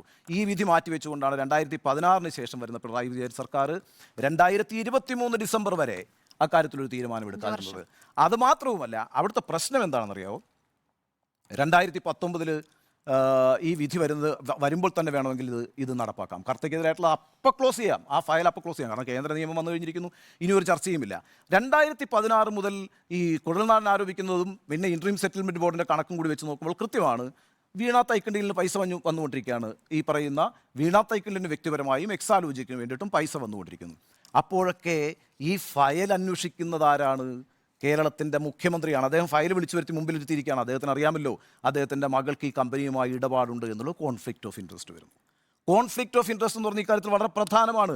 സാധാരണഗതിയിൽ ഈ കാര്യത്തിൽ ഇപ്പം ഒന്നുകിൽ വീണ തൈക്കണ്ടിയോട് ആ കരാറ് ഉപേക്ഷിക്കാൻ പറയണം, എന്നിട്ട് തീരുമാനമെടുക്കണം മുഖ്യമന്ത്രി. നമ്മൾ കോടതികളിലൊക്കെ കാണുന്നതല്ലേ, ഏതെങ്കിലും ഒരു കേസ് വരുമ്പോൾ ആ കേസിൽ കോടതിയിൽ ആ ജഡ്ജിമാരുടെ ബന്ധുക്കളോ സുഹൃത്തുക്കളോ ആരെങ്കിലും ഉണ്ടെങ്കിൽ ജഡ്ജി മാറും. കാരണം അവിടെ ഒരു കോൺഫ്ലിക്റ്റ് ഓഫ് ഇൻട്രസ്റ്റ് ഉണ്ട്. ഇവിടെ എന്താണ്? ഇവിടെ ഈ ഫയലിൻ്റെ മുമ്പിൽ ഇരിക്കുമ്പോഴും അദ്ദേഹത്തിന് അറിയാം അദ്ദേഹത്തിൻ്റെ മകൾ ഈ കമ്പനിയുമായി ഇടപാട് നടത്തിക്കൊണ്ടിരിക്കുന്നു. എന്ത് വെച്ച് നമ്മൾ ഇതിനെ ന്യായീകരിക്കും? അവിടെയും തീരുന്നില്ലല്ലോ പ്രശ്നം. 2019 ഈ പറയുന്ന തോട്ടപ്പള്ളി സ്പിൽവേയുടെ വാതിക്കൽ നിന്ന് പ്രളയത്തിൻ്റെ പേരിൽ മണൽ മാറ്റിയില്ലേ? ആ മണൽ മാറ്റിയതുമായി ബന്ധപ്പെട്ട് വേറൊരു അഴിമതി ഇപ്പം എല്ലാ മാധ്യമങ്ങളും ചർച്ച ചെയ്തുകൊണ്ടിരിക്കുകയാണല്ലോ. അപ്പോൾ ഇവിടെ 2023 നമ്മൾ ഈ കാണുന്ന എക്സാലോജിക്കുമായി ബന്ധപ്പെട്ട ഇൻട്രീം സെറ്റിൽമെൻറ്റ് ബോർഡിൻ്റെ വലിയ കണ്ടെത്തലുകളുടെ വിവാദങ്ങൾ ഉണ്ടായതിനു ശേഷമാണ് ഈ സാധനം ക്ലോസ് ചെയ്യുന്നത്. ഇവിടെ മുഖ്യമന്ത്രിക്ക് ഇതിനകത്തുള്ള താല്പര്യത്തെ സംബന്ധിച്ചും പൊതുസമൂഹത്തിന് ആശയക്കുഴപ്പമാണ്. നമ്മൾ ഈ ചർച്ച തുടങ്ങുന്ന സമയത്ത് എക്സാലോജിക്ക് നമ്മൾ 2-3-4 മാസമായിട്ടുണ്ടല്ലോ ഈ ചർച്ച തുടങ്ങിയിട്ട്. അപ്പോഴൊക്കെ നമ്മൾ ചോദിച്ചുകൊണ്ടിരുന്നൊരു ചോദ്യമുണ്ട്. CMRLന് ഈ പറയുന്ന വീണ തൈക്കണ്ടിലിന് പൈസ കൊടുത്തത് വഴി എന്ത് ഗുണമാണ് കിട്ടിയിട്ടുള്ളത് കേരള സർക്കാരിൽ നിന്ന് എന്നൊരു ചോദ്യമുണ്ടായിരുന്നു. നമ്മൾ ഒരു നിഗൂഢതയായിരുന്നു. എനിക്കിപ്പോഴും നല്ല ഓർമ്മയുണ്ട്. റിപ്പോർട്ടറിൻ്റെ പ്രസ് കോൺഫറൻസിൽ ഷിബു ബേബി ജോൺ പങ്കെടുത്തൊരു ദിവസമുണ്ട്. ആ ദിവസം ഷിബു ബേബി ജോണിനോട് നമ്മൾ ചോദിക്കുന്നുണ്ട് ഈ പറയുന്ന എക്സാലോജിക്കുമായുള്ള ബന്ധപ്പെട്ട വിഷയം. അന്ന് ഷിബു ബേബി ജോൺ പറയുന്നുണ്ട് നമ്മുടെ പ്രസ് കോൺഫറൻസിൽ, നോക്കൂ, വളരെ നിർണായകമായൊരു മീറ്റിംഗ് മുഖ്യമന്ത്രിയുടെ ചേംബറിൽ നടന്നിട്ടുണ്ട്, മുഖ്യമന്ത്രി ചെയർ ചെയ്തുകൊണ്ട് നടന്നിട്ടുണ്ട്. അതിൻ്റെ ഡീറ്റെയിൽസ് എൻ്റെ കയ്യിലില്ല. അങ്ങനെ കിട്ടുകയാണ് എങ്കിൽ നമുക്കറിയാൻ കഴിയും എന്താണ് കേരള സംസ്ഥാന സർക്കാർ ഇവർക്ക് ചെയ്തു കൊടുത്തിട്ടുള്ളത് എന്നുള്ളത്. സംസ്ഥാന സർക്കാർ ഒന്നും ചെയ്തു കൊടുത്തിട്ടില്ല. 2019 ഈ പറയുന്ന വാട്ടർ ഇറിഗേഷൻ ഡിപ്പാർട്ട്മെൻറ്റ് വഴി ഉണ്ടാക്കിയിട്ടുള്ള പുതിയ ഉടമ്പടിയിൽ KMML IREL നിന്ന് ഇൽമനേറ്റ് ഖനനം ചെയ്ത് CMRലേക്ക് പോയി എന്നും അതിൻ്റെ EWA ബില്ലുകളടക്കം നമ്മളിപ്പം സംപ്രേഷണം ചെയ്തുകൊണ്ടിരിക്കുകയാണ്. അതൊരു മനോരമയും പ്രസിദ്ധീകരിച്ചിട്ടുണ്ട്. അപ്പോൾ ഈ പറയുന്ന അതൊരു സൈഡിലാണ് നിൽക്കുന്നതെങ്കിലും ഈ ഇൻട്രസ്റ്റ് എന്തായിരുന്നു? 2016 മുതൽ 2023 വരെ ഈ ഫയൽ ക്ലോസ് ചെയ്യാതിരുന്നതിനകത്തുള്ള താല്പര്യം എന്തായിരുന്നു? അത് എപ്പോഴെങ്കിലും ഒരു സാധ്യതയായി കണ്ടിരുന്നു. ആ സാധ്യത CMRലും കണ്ടിരുന്നു. ആ സാധ്യത നിലനിർത്തി എന്നുള്ളതാണ് ഇവിടുത്തെ പ്രശ്നം. അപ്പോൾ ഇതിനകത്ത് ഒരു കോൺഫ്ലിക്റ്റ് ഓഫ് ഇൻട്രസ്റ്റ് ഉണ്ട്. ഇത് ഡയറക്റ്റായിട്ട് വിരൽ ചൂണ്ടുന്നത് മുഖ്യമന്ത്രിയുടെ ഇതിനകത്ത് ഇൻവോൾവ്മെൻറ്റിനെ കുറിച്ചാണ്. അതുകൊണ്ടാണ് ഞാൻ ഈ പറയുന്നത്. ഈ ഒരു കാര്യം കൂടി പറഞ്ഞ് അവസാനിപ്പിച്ചേക്കാം. ഈ സമയത്ത് 2 കാര്യങ്ങൾ കൊണ്ടാണ് SFIയുടെ അന്വേഷണത്തിനെതിരെ പോകുന്നതെന്ന് ഞാൻ വിചാരിക്കുന്നു. ഒന്ന്, ഒരു അന്വേഷണം വീണ തൈക്കണ്ടിലിനെതിരെ പ്രഖ്യാപിക്കുകയാണ് എങ്കിൽ ആ അന്വേഷണത്തെ ഇങ്ങനെ കണ്ടുകൊണ്ടിരിക്കാനായിട്ട് എക്സാലോജിക്കിന് കഴിയില്ല. കാരണം ആ അന്വേഷണത്തെ അവർ നേരിടേണ്ടതുണ്ട്, അതിനെ എതിർക്കണം. എതിർത്തില്ല എങ്കിൽ നമ്മളെന്തോ കുറ്റക്കാരാണെന്ന് തോന്നുമല്ലോ, സ്വാഭാവികമായിട്ടും അതിന് കീഴടങ്ങാൻ കഴിയില്ല. അപ്പോൾ ഇതിനകത്തൊരു ടൈം ബൈയിങ് പ്രോസസ്സ് ഉണ്ട്. കാരണം ചില അറസ്റ്റ് അടക്കമുള്ള കാര്യങ്ങൾ ചെയ്യാൻ കഴിയുന്ന ഒരു ഏജൻസിയാണ് SFIO എന്ന് പറയുന്നത്. അപ്പോൾ കൊയറസീവ് ആക്ഷൻ എന്തെങ്കിലും ഉണ്ടാകുമോ എന്ന് കഴിഞ്ഞ ദിവസം ചോദിക്കുന്നുമുണ്ട് ഈ പറയുന്ന ജഡ്ജി. അപ്പം അറസ്റ്റ് മാത്രമല്ല, UAPA നിയമം പോലത്തെ ഒരു നിയമമാണ് 212 എന്നാണ് വീണയുടെ വക്കീൽ പറയുന്നത്. അപ്പോൾ ആ ഭയങ്ങളുണ്ടായിരുന്നു. അപ്പോൾ അതൊന്നും മറികടക്കുക എന്നുള്ളൊരു പ്രശ്നമുണ്ട്. രണ്ട്, ഇതിനൊരു നറേറ്റീവ് ഉണ്ട്. SFIOക്കെതിരായിട്ട് പോയിട്ട് ഈ പറയുന്ന കേസ് നടത്തുമ്പോഴാണ് പൊളിറ്റിക്കൽ നറേറ്റീവ് ഉണ്ടാകുന്നത്. എന്താണ് ആ പൊളിറ്റിക്കൽ നറേറ്റീവ്? ഈ പറയുന്ന വേട്ടയാടൽ എന്ന് പറയുന്നത്. അല്ലാതെ നിശബ്ദമായി ഇതിനകത്ത് ഇരുന്നുകൊണ്ടിരുന്നാൽ, അല്ലെങ്കിൽ SFIOയുടെ അന്വേഷണത്തെ എതിർത്താൽ, ഇപ്പോൾ KSIDCയും പോകുന്നുള്ളൂ, ഇതേ വാദമുഖമാണ് KSIDCയും പറഞ്ഞുകൊണ്ടിരിക്കുന്നത്. അപ്പം ഈ വാദമുഖങ്ങൾ ഉന്നയിക്കുന്നത് ഒരു പൊളിറ്റിക്കൽ നറേറ്റീവ് സെറ്റ് ചെയ്യാനാണ്. നോക്കൂ, ഇതിനകത്ത് ഒരു കോൺഫ്ലിക്റ്റ് ഓഫ് ഇൻട്രസ്റ്റ് ഉണ്ട്, ഇതിനകത്തൊരു കേസുണ്ട്, ഇതിനകത്ത് CMRL വഴി, KSIDC വഴി, എക്സാലോജിക് വഴി ഒരു നെക്സസ് ആയിട്ട് പണക്കൈമാറ്റം നടന്നിട്ടുണ്ട്. അതുകൊണ്ട് SFIO പോലുള്ളൊരു ഓർഗനൈസേഷൻ അത് കൂടുതൽ പരമാധികാരങ്ങളുള്ള ഒരു ഓർഗനൈസേഷനാണ്. ആരുടെ ഫയലും വിളിച്ചു വരുത്താവുന്ന ഓർഗനൈസേഷനാണ്. അവർക്ക് അത്രയധികം പ്രിവിലേജസ് ഉണ്ട്. അങ്ങനെ ഒരു ഓർഗനൈസേഷൻ അന്വേഷിക്കുന്നുണ്ട് എങ്കിൽ ആ അന്വേഷണം നടക്കട്ടെ, ഇക്കാര്യത്തിൽ കാര്യങ്ങൾ ക്ലിയർ ആകട്ടെ. മുഖ്യമന്ത്രി പറഞ്ഞ നിയമസഭയിൽ ഞാൻ വിശ്വസിക്കുന്നു. അദ്ദേഹത്തിൻ്റെ കൈകൾ പരിശുദ്ധമാണെങ്കിൽ അത് തെളിയിക്കപ്പെടട്ടെ, അദ്ദേഹത്തിൻ്റെ മടിയിൽ കനമില്ല എങ്കിൽ അത് തെളിയിക്കപ്പെടട്ടെ. ഇതാണ് എനിക്ക് ആദ്യഘട്ടത്തിൽ അപ്പോൾ നമ്മളെല്ലാവരും എടുത്തതിനേക്കാളും കൂടുതൽ സമയം ഉണ്ണി ബാലകൃഷ്ണൻ എടുത്തുകൊണ്ട് കൂടുതൽ സമയം ഉണ്ണി ബാലകൃഷ്ണൻ തരാൻ വേണ്ടിയാണ് എൻ്റെ ചോദ്യം. നോക്ക്, ഇവിടെ UDF ആണ് ഇക്കാര്യത്തിൽ നയപരമായ തീരുമാനമെടുത്തത്, അല്ലേ?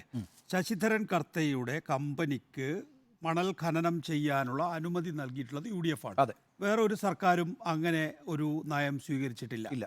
അപ്പോൾ UDFും LDFും തമ്മിലുള്ള വ്യത്യാസം എന്താണ്? UDF നയപരമായി കർത്തയ്ക്ക് അനുകൂലമായ തീരുമാനമെടുത്തു, LDF നയപരമായി കർത്തയ്ക്കെതിരായിട്ടുള്ള തീരുമാനമെടുത്തു.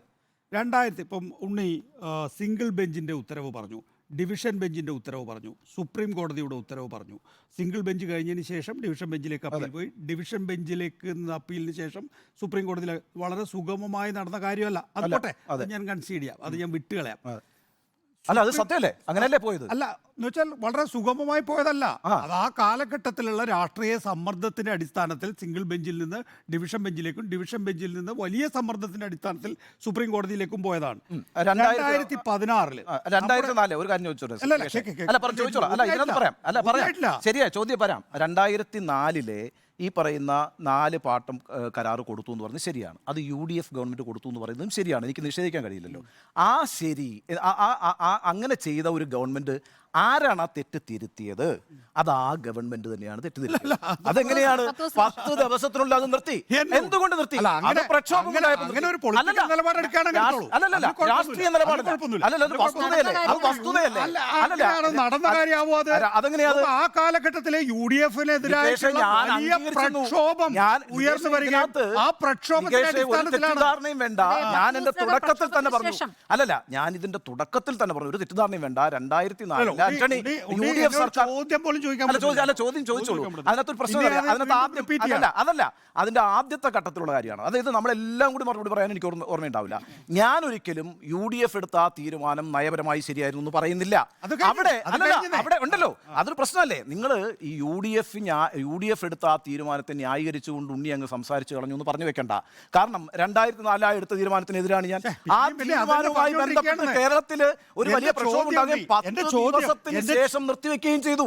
അങ്ങനെയുള്ള ഒരു യാഥാർത്ഥ്യം അല്ല. അതുകൊണ്ടാണ് ഞാൻ പറഞ്ഞത്, എനിക്ക് മനസ്സിലാവാത്തത് എന്താണ് സമ്മർദ്ദം. 10 ദിവസം കൊണ്ട് ഒരു ഗവൺമെന്റ് ഒരു തീരുമാനം എടുക്കുന്നു, ആ ഗവൺമെന്റിന് തന്നെ തിരിച്ചറിവ് വരുന്നു, അങ്ങനെ ആ പറയുന്ന തീരുമാനം റദ്ദു ചെയ്യുന്നു എന്നുള്ളതാണ് ഉണ്ണിയുടെ വാദം. ഓക്കെ, അംഗീകരിച്ചു. കേൾക്കുന്നവര് അതെന്താണെന്ന് മനസ്സിലായിക്കൊള്ളട്ടെ.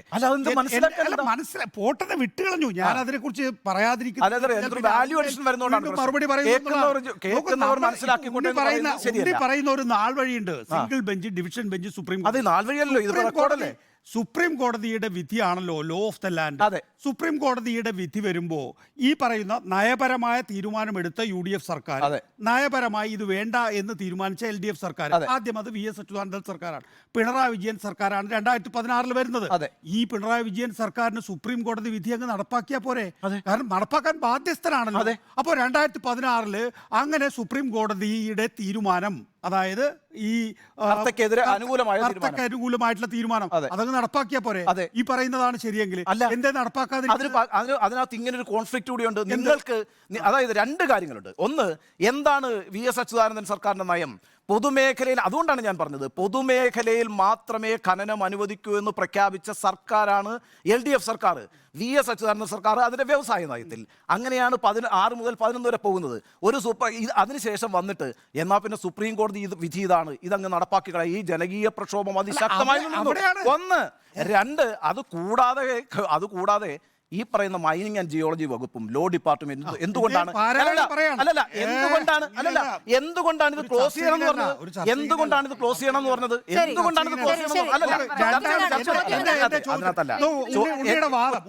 ഞാനിനി അങ്ങോട്ട് പറയാം ഒറ്റ വാചകത്തിൽ. അതായത് ഈ പറയുന്ന രീതിയിൽ ഈ പറയുന്ന ഭൂമി വേണമെങ്കിൽ സർക്കാരിനെ ഏറ്റെടുക്കാം. ഉണ്ണി ബാലകൃഷ്ണന്റെയോ MV നികേഷ് കുമാറിന്റെയോ ആണ് ആ ഭൂമി എങ്കിൽ തന്നെയും ആ ഭൂമിയിലെ ധാതു ഖനനം എന്ന് പറയുന്നത് സർക്കാരിന്റെയാണ്. അപ്പോൾ സർക്കാരിനെ സംബന്ധിച്ചിടത്തോളം അത് സർക്കാരിന്റെ മാത്രം മുതലായതുകൊണ്ട് തന്നെ ആ പറയുന്ന ഭൂമി ഏറ്റെടുത്തുകൊണ്ട് പ്രത്യേകിച്ചൊന്നും നേടാനില്ല. അതെങ്ങനെയാണ് ഞാൻ പറയട്ടെ. ഇപ്പൊ എന്റെ പ്രോപ്പർട്ടിക്കകത്ത് ഞാനിപ്പോ ഒരു കിണർ കുഴിക്കുമ്പോൾ എനിക്കൊരു നിധി കിട്ടുന്നു. ഇത് തന്നെയാണ് കാര്യം. നിധി കിട്ടിക്കഴിഞ്ഞാൽ അതെന്റേതാണെന്ന് പറയാൻ എനിക്ക് അവകാശമില്ലല്ലോ. ഞാൻ ആ നിധി നേരെ സർക്കാരിന് കൊടുക്കണമല്ലോ. ഇതുപോലെ ധാതു സമ്പത്ത് വളരെ ശക്തമായിരിക്കും. ഇപ്പം ഈ പറഞ്ഞ ഏറ്റവും ഒരു കാര്യം ഞാൻ കംപ്ലീറ്റ് ചെയ്തു സാറേ. ഒറ്റ കാര്യം പറഞ്ഞാൽ മതി. കഥ പറയില്ല. 2023 ഡിസംബറിൽ പിന്നെ ഏറ്റവും അവസാനം ഈ കഴിഞ്ഞ 2023 ഡിസംബറിൽ സർക്കാർ ഒരു ഓർഡർ ഇറക്കിയിട്ടുണ്ടല്ലോ. ആ ഓർഡറിനകത്ത് 1, 2, 3, 4 എന്ന് പറഞ്ഞിട്ട് എബോവ് മെൻഷൻ എന്ന് പറഞ്ഞിട്ട് ഞാൻ ആ രേഖ അങ്ങോട്ട് അയച്ചു തരാം. സുപ്രീം കോടതിയുടെ ഓർഡറുകൾ വെച്ചിട്ട് തന്നെയാണ് പറഞ്ഞിരിക്കുന്നത്. അതിനുശേഷം 2019 ഈ കേന്ദ്ര നിയമത്തിൻ്റെ അടിസ്ഥാനത്തിൽ ഇതെല്ലാം റദ്ദാക്കിയിരിക്കുന്നു എന്ന് പറഞ്ഞപ്പോഴാണെന്നറിയോ?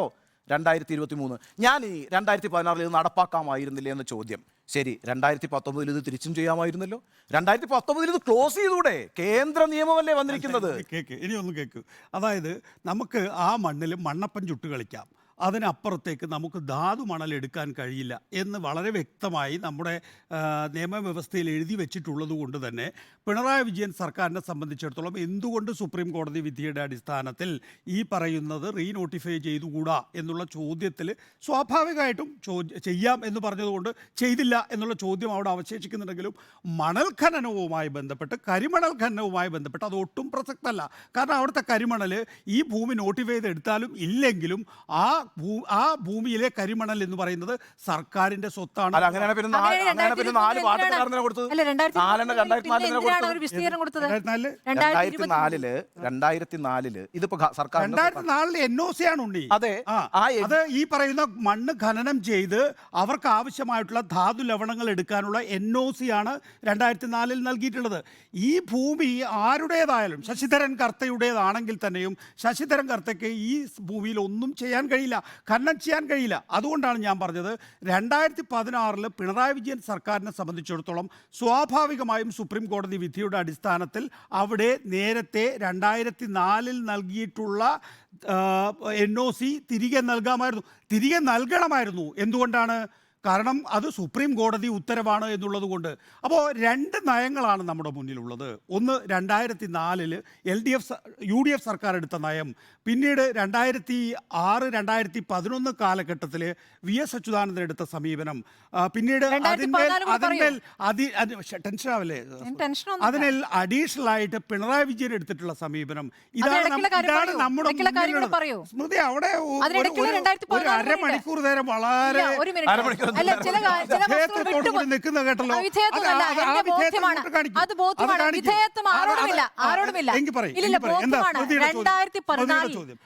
ചോദ്യം ചോദിക്കില്ല, പക്ഷെ ഉത്തരം പറയാനുള്ള സമയം കൊടുത്തരണം. പറഞ്ഞോളൂ. ഞാൻ ഇടയ്ക്കുള്ള സാധനങ്ങൾ വിട്ടുപോകുന്നേ. 2004 മുതൽ പറയുമ്പോൾ ചില കാര്യങ്ങൾ മനബോധപൂർവ്വം ഒഴിവാക്കിയാണ് സംശയമുണ്ട്. 2014 റിട്ടപ്പിൽ പോകുന്നുണ്ട് ഉമ്മൻചാണ്ടി സർക്കാർ സീമാറിനെതിരെ. ഹൈക്കോടതി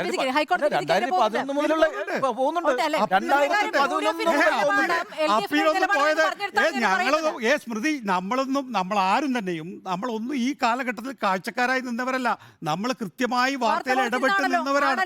അപ്പോൾ ഓരോ കാലഘട്ടത്തിലും UDF സർക്കാർ എങ്ങനെയാണ് ഓരോ തീരുമാനം എടുത്തിട്ടുള്ളത്, അതെങ്ങനെയാണ് UDF സർക്കാരിന് പിൻവലിക്കേണ്ടി വന്നിട്ടുള്ളത് എന്നുള്ളതും പിന്നീട് ഓരോ കോടതി വിധിക്കും അതിൻ്റെ അപ്പുറത്തേക്ക് അപ്പീൽ പോകേണ്ടി വന്നിട്ടുള്ളത് എന്താണ് എന്നുള്ളതൊക്കെ റിപ്പോർട്ട് ചെയ്തിട്ടുള്ളത്, വാർത്തയിൽ ചർച്ച ചെയ്തിട്ടുള്ള ആളുകളാണ് നമ്മളെല്ലാവരും. വളരെ ശരിയാണ്. അപ്പോൾ ആ കാര്യത്തിൽ 2023 അങ്ങനെ ഒരു വിസ്തീർണം സർക്കാർ എന്തിനാണ് പുറപ്പെടുവിച്ചത്? 2023 എന്ത് സിഎംആറിലുമായി ബന്ധപ്പെട്ട് എങ്ങനെ സിഎംആറിൽ ഖനനം പറ്റില്ല എന്നുള്ള കാര്യം വിശദീകരിച്ചുകൊണ്ട് ഒരു വിസ്തീർണം എന്തിനാണ് സർക്കാർ? അതാണ് ചോദ്യം. അതാണ് നേരത്തെ ഉണ്ണി ചോദിച്ച ചോദ്യം. അതായത് 2016 വിധി വന്നിട്ട് എന്തുകൊണ്ട് 2019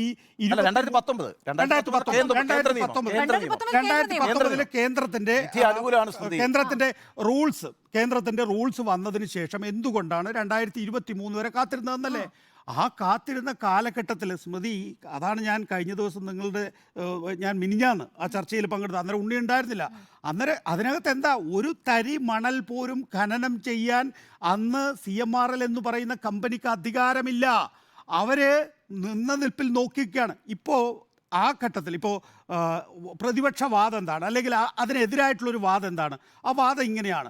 അതായത് പിണറായി വിജയൻ്റെ മകൾക്ക് ഈ അക്കൗണ്ടിൽ 5 ലക്ഷം രൂപ വരുന്ന കാലഘട്ടത്തിൽ പിണറായി വിജയൻ ഈ കർത്തയ്ക്ക് ഈ പറയുന്ന മണ്ണിൽ ഖനനം ചെയ്യാനുള്ള അനുമതി നൽകിക്കൊണ്ടിരുന്നു എന്നുള്ളതാണ്. അങ്ങനെ ഒരു വാദം യഥാർത്ഥത്തിൽ കുഴൽനാടൻ എന്ന് പറയുന്ന ഈ ആക്ഷേപം ഉന്നയിക്കുന്ന ആൾക്കുമില്ല. പൂർത്തിയാക്കട്ടെ. കുഴൽനാടൻ പറയുന്നത് എന്താണെന്ന് വെച്ച് കഴിഞ്ഞാൽ, ഡൽഹിയിൽ ഈ CMRLന് വേണ്ടിയിട്ട് ഒരു ലോബി പ്രവർത്തിക്കുന്നുണ്ടായിരുന്നു. ഏതെങ്കിലും ഘട്ടത്തിൽ കേന്ദ്ര സർക്കാരിനെ കൊണ്ട് ഈ പറയുന്ന ഖനനം സാധ്യമാക്കാൻ കഴിയുന്ന വിധത്തിലൊരു തീരുമാനം അവിടെ ഉണ്ടാകും എന്നുള്ള പ്രതീക്ഷയുടെ അടിസ്ഥാനത്തിലാണ് ഉണ്ടാതിരുന്നതെന്നാണ്. അപ്പോൾ അവിടെ ഏതെങ്കിലും തരത്തിൽ ഒരു പണം കിട്ടാൻ വേണ്ടി ഈ പറയുന്ന മണ്ണ് മുഴുവൻ തുറന്നു കൊടുത്തു എന്നുള്ള വാദം ആർക്കുമില്ല, കുഴൽനാടന് പോലും ഇല്ല. എൻ്റെ കാര്യത്തിനകത്ത് ഇപ്പോൾ നേരത്തെ ഉണ്ണി ചൂണ്ടിക്കാണിച്ചത് ഈ പറയുന്ന രണ്ടുപേരും ഒരേ തരത്തിൽ കുറ്റക്കാരാണ് എന്നുള്ളതാണെന്ന് തോന്നുന്നു. ആ നിലയിൽ അങ്ങനെയല്ല. 2 നയങ്ങളുണ്ട്. ഒന്ന് UDFൻ്റെ നയവും 2 LDFൻ്റെ നയവും. 2016 ഇനിയിപ്പോൾ പിണറായി വിജയനെ നമുക്ക് വേണമെങ്കിൽ സംശയിക്കാം. പിണറായി വിജയൻ്റെ മകൾ തൈക്കണ്ടിയിൽ വീണയ്ക്ക് 1.72 രൂപ ഒരു സർവീസും നൽകാതെ കിട്ടി എന്നുള്ളത് ചിലപ്പോൾ ഈ പറയുന്ന രീതിയിൽ ഇനി വാദത്തിന് വേണ്ടി അത് അംഗീകരിച്ചാൽ തന്നെയും പിണറായി വിജയനെ സംബന്ധിച്ചിടത്തോളം ഏറ്റവും നല്ല അവസരമായിരുന്നു 2016 എന്ന് പറയുന്നത്. സുപ്രീം കോടതി, ഞാനാണ് മുഖ്യമന്ത്രിയെങ്കിൽ, ഉണ്ണിയാണ് മുഖ്യമന്ത്രിയെങ്കിൽ, നമ്മുടെ മുന്നിലേക്ക് ഒരു സുപ്രീം കോടതി വിധി വരികയാണ്. ആ സുപ്രീം കോടതി വിധിയുടെ അടിസ്ഥാനത്തിൽ ഒരു തീരുമാനം എടുക്കേണ്ടി വരില്ലേ? വ്യക്തിപരമാണെന്ന് വിചാരിക്കരുത്. ഇപ്പം വേണ്ട, അല്ലെങ്കിൽ ആ ചോദ്യം ചോദിക്കുന്നില്ല. നോക്കൂ, ഇപ്പം മുഖ്യമന്ത്രി പിണറായി വിജയൻ ഞാൻ മുഖ്യമന്ത്രിയെ തന്നെ എടുക്കാം. മുഖ്യമന്ത്രി പിണറായി വിജയന് അദ്ദേഹത്തിൻ്റെ മകൾ ഈ കമ്പനിയുമായി ഒരു കരാറിൽ ഏർപ്പെട്ടിരിക്കുന്നുവെന്നും എല്ലാ മാസവും കൃത്യമായി അതിൻ്റെ വരുമാനം കിട്ടിക്കൊണ്ടിരിക്കുന്നുവെന്നും അറിയേണ്ട ഒരാളാണ്. കാരണം അങ്ങനെയാണ് CPM. കോൺഗ്രസ് അങ്ങനെയല്ലായിരിക്കും, പക്ഷേ CPM അങ്ങനെയാണ്. CPMൻ്റെ പ്ലീനത്തിൽ തന്നെ അങ്ങനെ പറഞ്ഞിട്ടുണ്ട്. അപ്പോൾ നമ്മുടെ കുടുംബത്തിലുള്ള ആളുകളൊക്കെ എന്ത് ചെയ്യുന്നു എന്നുള്ള അറിഞ്ഞുകൊണ്ടിരിക്കണം. അങ്ങനെ ഒരാളാണ് ഈ ഫയൽ വിളിച്ചു വരുത്തുന്നത്, എന്നിട്ട് ഇതിൻ്റെ സാധ്യതകൾ ആരായുന്നത്. ഞാൻ അതുകൊണ്ടാണ് പറഞ്ഞത് 48 മണിക്കൂർ കഴിഞ്ഞിരിക്കുന്നു ഈ ആരോപണം ഉന്നയിക്കപ്പെട്ടിട്ട്. 48 മണിക്കൂർ. സാധാരണഗതിയിൽ CPM അടുത്ത ദിവസം തന്നെ ഇതിന് കൃത്യമായി മറുപടി പറയുന്നതാണ്. ഇതുവരെ മറുപടി പറഞ്ഞിട്ടില്ല. ഇനി മറുപടി ഉണ്ടെങ്കിൽ അവർ പറയട്ടെ. പക്ഷേ പ്രശ്നം, അങ്ങനെ മറുപടി പറഞ്ഞാൽ പോലും നേരിട്ട് വ്യവസായ വകുപ്പ്, മൈനിങ് ആൻഡ് ജിയോളജി അടക്കമുള്ള വകുപ്പുകൾ, ലോ ഡിപ്പാർട്ട്മെൻറ്റ് അടക്കമുള്ള വകുപ്പുകൾ ഇത് ക്ലോസ് ചെയ്യാം, ഇതിൻ്റെ പ്രൊസീജിയർ നിർത്തിക്കളയാം എന്ന് എഴുതുമ്പോഴാണ് പിണറായി വിജയൻ ഈ ഫയൽ വിളിച്ചു വരുത്തുന്നത്, എന്നിട്ട് മീറ്റിംഗ് നടത്തുന്നത്. ആ മീറ്റിംഗ് നടത്തിയതിന്റെ മിനിറ്റ്സ് അടക്കമാണ് പുറത്തേക്ക് വിട്ടിരിക്കുന്നത്. അക്കാര്യത്തിൽ അല്ല, അതാണ് അദ്ദേഹമാണ് ഈ പറഞ്ഞ നിയമസഭയിലാണ് ആ വാർത്താ സമ്മേളനം നടത്തിയത്. എന്നിട്ട് നമ്മൾ തമ്മിലല്ലത് കണ്ടസ്റ്റ് ഒരു ഫയലും മുഖ്യമന്ത്രി വിളിച്ചു വരുത്തിയതായി ആധികാരികമായി എന്ത് രേഖയുടെ അടിസ്ഥാനത്തിലാണ് പറയുന്നത്? അല്ലല്ല, ആ രേഖല്ല. എനിക്ക് മാത്യു പറഞ്ഞേ അറിയത്തുള്ളൂ.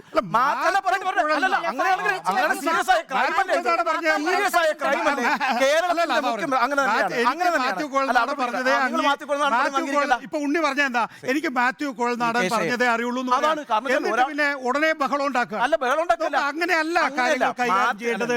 മാത്യു കോൾനാടൻ പറഞ്ഞതാണ് ആധികാരികം എന്ന്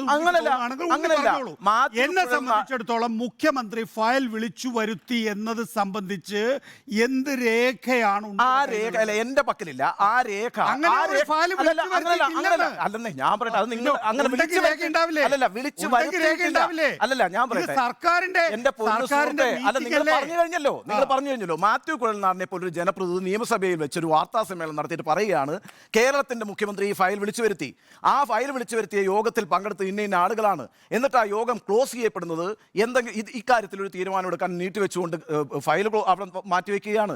ഇത്രയും കാര്യങ്ങൾ ഒരാൾ പറഞ്ഞിട്ട് ഞാൻ പറയുന്നു 48 മണിക്കൂർ കഴിഞ്ഞു. നിങ്ങളുടെ വ്യവസായ മന്ത്രി അതിനുശേഷം സംസ്ഥാനത്തിന്റെ വ്യവസായ മന്ത്രി അതിനുശേഷം വൈകുന്നേരം തൊട്ട് പിന്നാലെ വാർത്താ സമ്മേളനം നടത്തിയല്ലോ. വ്യവസായ വകുപ്പ് അദ്ദേഹത്തിന്റെ കയ്യിലാണല്ലോ ഉള്ളത്. അദ്ദേഹത്തിന് കഴിഞ്ഞ സർക്കാരിന്റെ കാലത്തെ ഫയലുകൾ എടുക്കാമല്ലോ. ഇക്കാര്യത്തിൽ മുഖ്യമന്ത്രി ഇടപെട്ടിട്ടുണ്ടോ എന്ന് പറയാമല്ലോ. ഒരു കാര്യവും പറഞ്ഞിട്ടില്ല എന്ന് മാത്രവുമല്ല 2004 കാലഘട്ടത്തിൽ കിടക്കുക. 2004 ഇതെടുത്തത്, ഈ തീരുമാനമെടുത്തത് അദ്ദേഹത്തിന്റെ നേതാവായ VS അച്യുതാനന്ദൻ എടുത്ത ശക്തമായ നിയമം പോലും പറയാതെ 2004 എന്ന് പറഞ്ഞുകൊണ്ടിരുന്നാൽ ഈ പ്രശ്നം അവസാനിക്കില്ല. നിങ്ങൾ ക്ലിയർ ചെയ്യണം. ഒരു മിനിറ്റ് ഇത് ശരിയല്ല. സുജയ്ക്ക് പറയാനുണ്ട്. അല്ല സുജയ്ക്ക് ഇതിനൊരു രണ്ട് വാചകത്തിൽ എന്റെ പറയട്ടെ. ഒന്ന്, സർക്കാർ അല്ല മുഖ്യമന്ത്രി പിണറായി വിജയൻ അങ്ങനെ ഒരു ഫയൽ വിളിച്ചു വരുത്തിയിട്ടില്ല. അതാർക്കും സ്ഥാപിക്കാൻ ഒരു സർക്കാരിന്റെ ഇടപാടാണ് സാർ ഇത്. സർക്കാരിന്റെ ഇടപാടിൽ എല്ലാത്തിനും രേഖയുണ്ടാവും, എല്ലാത്തിനും മിനിറ്റ്സ്.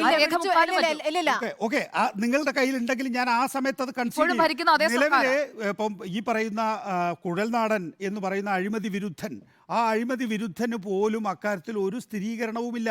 അദ്ദേഹം ഒരു പൊളിറ്റിക്കലായിട്ടുള്ള അലിഗേഷൻ ഉന്നയിച്ചിട്ടുള്ളതാണ്. അക്കാര്യത്തിൽ ഇനി ഒരു സ്ഥിരീകരണം വരുന്ന രീതിയിലുള്ള രേഖ ഉണ്ടെങ്കിൽ. പിന്നെ രണ്ടാമത്തെ കാര്യം ഉണ്ണി നേരത്തെ പറഞ്ഞതിൻ്റെ അകത്ത് ഏറ്റവും പ്രധാനപ്പെട്ടതെന്ന് പറഞ്ഞു കഴിഞ്ഞാൽ ഈ പറയുന്ന ലീസാണ്. ലീസ് ഇല്ല അയാൾക്ക്. ലീസ് ഉണ്ടെങ്കിലല്ലേ അത് റദ്ദ് ചെയ്യേണ്ടത്. ലീസ് മരവിപ്പിച്ചിട്ടേ ഉള്ളൂ. ഞാൻ പറയാം സാർ, എന്നെ ഒന്ന് പറയാൻ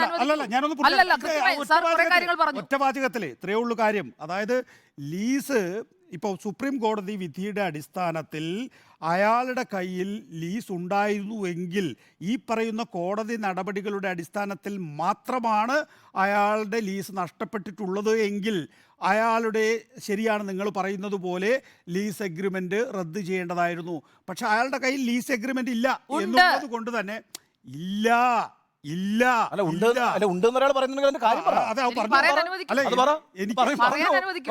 നിങ്ങൾ തമ്മിൽ പറഞ്ഞോളൂ. പക്ഷേ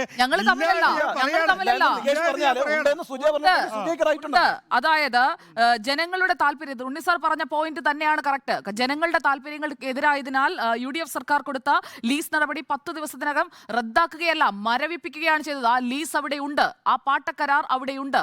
ലീസ് റദ്ദാക്കുകയല്ല ചെയ്തത്, മരവിപ്പിച്ചതാണ്. 2004 സെപ്റ്റംബർ 15 ലീസ് മരവിപ്പിച്ച ദിവസം താങ്കൾക്ക് പരിശോധിക്കാം. 2004 സെപ്റ്റംബർ 15 ലീസ് മരവിപ്പിച്ചു. സ്വകാര്യ വ്യക്തികൾക്ക് ലീസ് അനുവദിക്കേണ്ട എന്ന നിലപാട് ഉമ്മൻചാണ്ടി, AK ആന്റണി, VS അച്യുതാനന്ദൻ എല്ലാവരും എടുത്തത് ഇതേ നിലപാട് തന്നെയാണ്. VS അച്യുതാനന്ദന്റേത് വാണിജ്യ വ്യാപാര നയം, മിനറൽ പോളിസിയിൽ പൊതുമേഖല മാത്രം മതി എന്നതാണ്.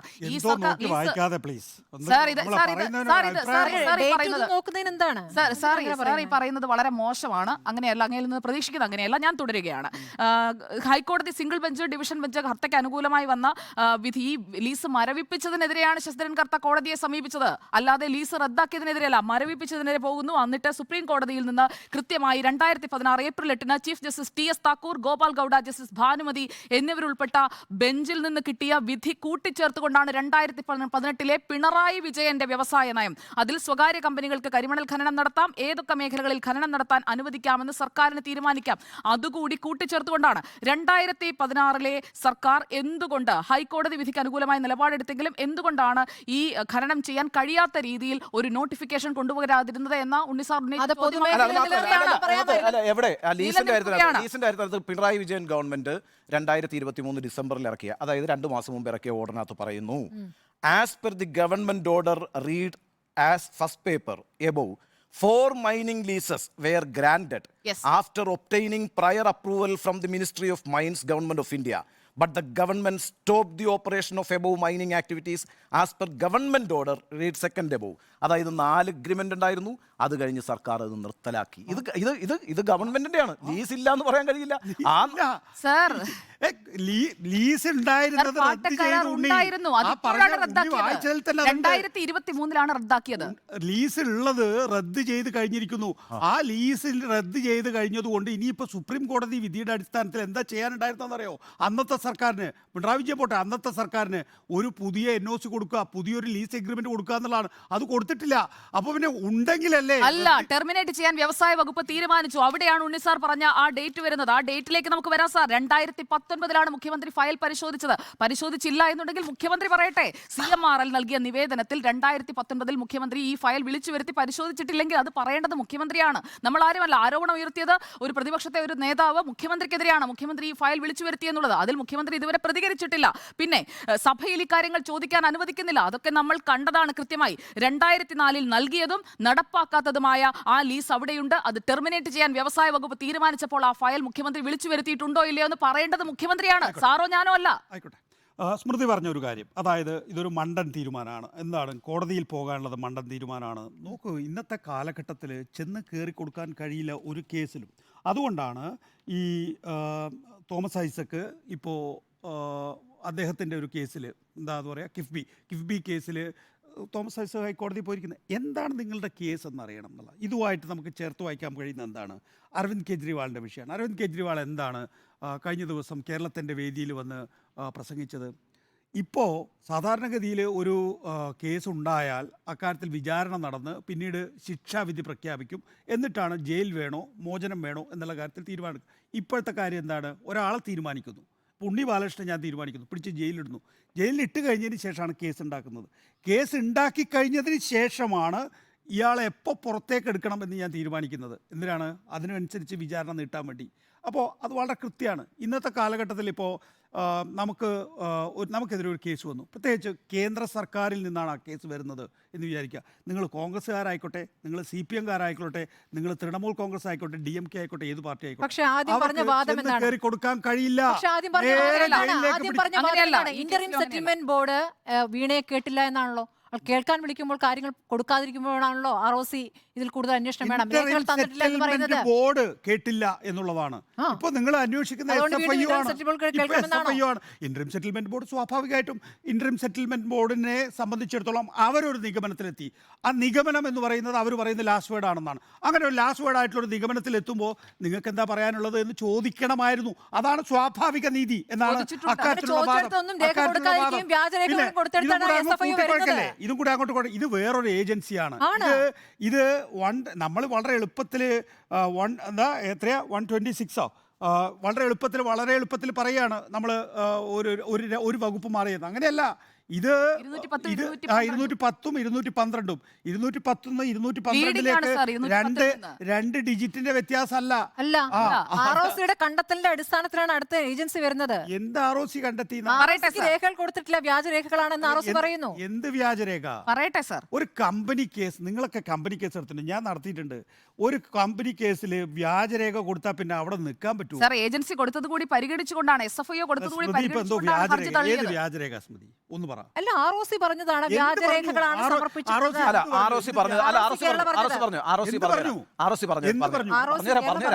പറഞ്ഞത് ഒന്ന്, ഒരു കമ്പനിയെ ഡോർമെന്റ് ആയിട്ട് പ്രഖ്യാപിക്കണമെങ്കിൽ 2 വർഷത്തേക്കെങ്കിലും ചുരുങ്ങിയത് അവരൊരിടപാടും സാമ്പത്തികമായി നടത്താൻ പാടില്ല എന്നാണ്.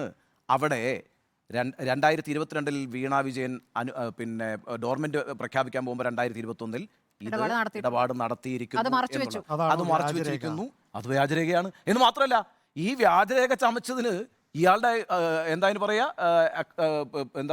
ചാർട്ടേഡ് അക്കൗണ്ടിനെ പ്രോസിക്യൂട്ട് ചെയ്യണമെന്നും പറഞ്ഞു. ആ രീതിയിൽ അത്രയും വിശദമായിട്ടാണ് ROC റിപ്പോർട്ട് കൊടുത്തിരിക്കുന്നത്. അവിടെ നികേഷ് പറഞ്ഞത് ശരിയാണ്. 210 212 തമ്മിൽ ചെറിയ നമ്പറിൻ്റെ വ്യത്യാസമല്ല, അത് ശരിയാണ്. 210 എന്ന് പറയുന്നത് ഈ കേസ് കമ്പനി കാര്യമായിട്ട് ബന്ധപ്പെട്ടുള്ള ഫ്രോഡുകൾ അന്വേഷിച്ചൊരു പിഴ അടച്ചു തീർക്കാവുന്ന കേസ് മാത്രമാണ്. എന്നാൽ 212 എന്ന് പറയുന്നത് ലാർജർ ആയിട്ടുള്ളൊരു കോൺസ്പിറസിയുമായി ബന്ധപ്പെട്ട കേസാണ്. അതുകൊണ്ടാണ് SFIO അവിടെ പ്രധാനമാകുന്നത്. ആ SFIO അവിടെ വരുന്നത് CMRലുമായി ബന്ധപ്പെട്ടും CMRൽ നിന്ന് KSIDC സ്വാഭാവികമായിട്ടും എക്സാലോജിക്കും അതിനകത്ത് വരും. അപ്പോൾ പ്രധാനപ്പെട്ട SFIOയുടെ അന്വേഷണം എന്ന് പറയുന്നത് നാച്ചുറലി CMRലാണെന്നേ. CMRൽ അതിനകത്തൊന്നും ഒരു സംശയമില്ല.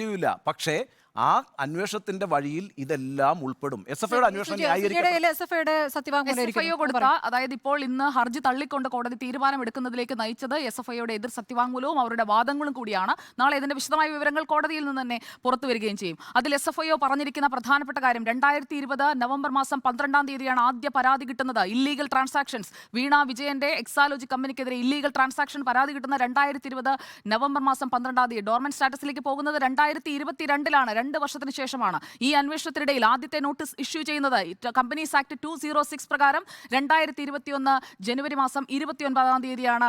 വിവരങ്ങൾ തേടിക്കൊണ്ട് വീണ വിജയനോട് വിവരങ്ങൾ കൈമാറാൻ ആവശ്യപ്പെടുന്നത്. അതിന് കൊടുത്തിരിക്കുന്നത് ചില ഡോക്യുമെന്റ്സ് മാത്രമാണ്. അത് കൊടുക്കുന്നത് എപ്പോഴാണ്? 1 വർഷത്തിന് ശേഷമാണ്. അടുത്ത നോട്ടീസിന് 2022-ലാണ് ആദ്യത്തെ മറുപടി പോലും ഈ വീണ വിജയൻ കൊടുക്കുന്നത്. ഇത് രേഖയാണ് സർ, സാറിന് വായിച്ചു നോക്കാം. SFIOയുടെ എതിർ സത്യവാങ്മൂലമാണ്, അല്ലാതെ ഞാൻ എവിടെയും നോക്കി വായിക്കുന്നതല്ല. SFIOയുടെ എതിർ സത്യവാങ്മൂലമാണ്. ഇതാണ് ഇന്ന് ബംഗളൂരു ബെഞ്ച് പരിശോധിച്ചത്. ബാക്കി പറയട്ടെ സാർ, പറയട്ടെ. ഈ കേസിലെ തന്നെയാണ് സാർ, ഈ കേസിലെ എതിർ സത്യവാങ്മൂലമാണ്. ആ ഡോക്യുമെന്റ് ഫുള്ള് വായിക്കുക. ഞാനത് കേൾക്കാം. വായിക്കുകയല്ല സാർ, ഇതുമായിട്ട് എന്തെങ്കിലും നമ്മൾ പറയുന്നതുമായി ബന്ധപ്പെട്ട് എന്തെങ്കിലും കാര്യം സാർ, നമ്മൾ ഇവിടെ വീണ വിജയന് തിരിച്ചടിയോ എന്നതാണ് നമ്മുടെ കോടതിയിലെ കാര്യമാണല്ലോ. കോടതിയിലെ കാര്യമാണ്. ഫുൾ വായിക്കുക. ആദ്യ പേജ് തൊട്ട് വായിക്കുക. ഇല്ല സാർ, എന്തിനാണ് സാർ ഇങ്ങനെ ടെൻഷൻ ആകാതെ? ഞാൻ ആകെ ഒരു പാരഗ്രാഫേ വായിക്കുന്നുള്ളൂ. ആ ഒരു പാരഗ്രാഫിൽ തന്നെ പ്രധാനപ്പെട്ട എന്തൊക്കെയോ ചള പറയുന്നത് ഒരു കാര്യമില്ല. എൻ്റെ സുജിയ പാർവതി, കാര്യമുള്ള എന്തെങ്കിലും കാര്യമുണ്ടോ പറ. ഇവിടെ എന്താ വിഷയം? നിങ്ങളിപ്പോൾ പറഞ്ഞ 2 കാര്യങ്ങൾ നിങ്ങൾക്ക് തെളിയിക്കാൻ പറ്റണം. ഒന്ന്, ഈ പറയുന്ന ഫയൽ തെളിയിക്കേണ്ടത് വീണ വിജയനല്ലേ? എല്ലാ മുഖ്യമന്ത്രി ഫയൽ തെളിയിക്കാൻ ബാധ്യതപ്പെട്ട 3 ആളുകളാണ് ഇരിക്കുന്നത്. അങ്ങനെയല്ല നികേഷ് അതിനെ കാണേണ്ടത്.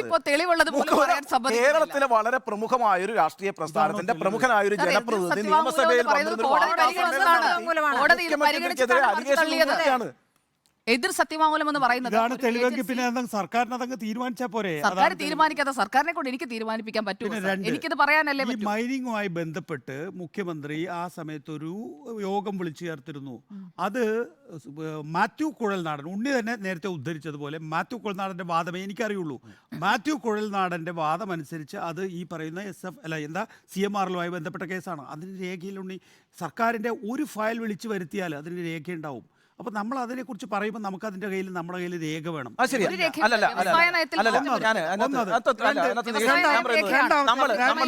ഇതുമായി ബന്ധപ്പെട്ടുള്ള 2ാമത്തെ വാദം എന്ന് പറയുന്നത് ഇത് ലീസ് എഗ്രിമെന്റ് ക്യാൻസൽ ചെയ്യണമായിരുന്നു എന്നുള്ളതാണ്. അങ്ങനെ ഒരു ലീസ് എഗ്രിമെന്റ് ഇല്ല. ഉണ്ടായിരുന്നുവെങ്കിൽ ഈ പറയുന്ന രീതിയിൽ ലീസ് എഗ്രിമെന്റ് ഉണ്ടായിരുന്നുവെങ്കിൽ അത് ക്യാൻസൽ ചെയ്യേണ്ടതായിരുന്നു. ക്യാൻസൽ ചെയ്തിട്ടില്ലെങ്കിൽ എന്റെ സുജിയ ക്യാൻസൽ ചെയ്തിട്ടില്ലെങ്കിൽ 2016 കേൾക്കൂ, 2016 മുതൽ 2019 വരെയുള്ള കാലഘട്ടത്തിൽ ശശിധരൻ കർത്തയ്ക്ക് ആ ക്യാൻസൽ ചെയ്തിട്ടില്ലെങ്കിൽ അവിടെ മൈനിങ് നടത്തിക്കൂടായിരുന്നു. 2016 കോടതി ഉത്തരവിലൂടെ അനുമതി കിട്ടുന്നു. 2018 വ്യവസായ നയത്തിൽ ഇതേ പിണറായി വിജയൻ തിരുത്തി ഒച്ചപ്പാടാണ്. പിന്നെ അങ്ങോട്ട് ഒച്ചപ്പാടാണ്. അതല്ല, 2016 മുതൽ 2019 വരെയുള്ള കാലഘട്ടത്തിൽ ലീസ് ചെയ്യാനുള്ള മൈനിങ്ങിനുള്ള പറയാണ് എന്റെ മൈനിങ്ങിനുള്ള കരാർ ഉണ്ടായിരുന്നുവെങ്കിൽ, മൈനിങ്ങിനുള്ള NOC ഉണ്ടായിരുന്നുവെങ്കിൽ ആ സമയത്ത് ശശിധരൻ കർത്തയ്ക്ക് 2016 മുതൽ 2019 വരെ അവിടെ മൈൻ ചെയ്തുകൂടായിരുന്നോ? സാർ, എന്താണ് സാർ ഈ പറയുന്നത്? അല്ല, കൺക്ലൂഡ് ചെയ്യാം. തിരിച്ചടിയല്ല എന്നുള്ളതാണ്. അതല്ല, ഞാൻ ഒരു കാര്യം കൂടെ പറയട്ടെ. ഇപ്പം മാത്യു കുഴൽനാടൻ എന്ന് പറയുന്ന ഒരാൾ വാർത്താ സമ്മേളനം നടത്തിയാണല്ലോ ഈ കാര്യങ്ങൾ ഉത്തരവാദപ്പെട്ട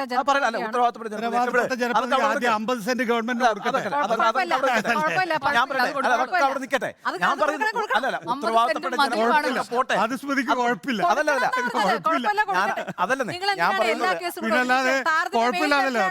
അങ്ങനെയെങ്കിൽ ഇടുക്കിയിൽ CPM പാർട്ടി ഓഫീസിന്റെ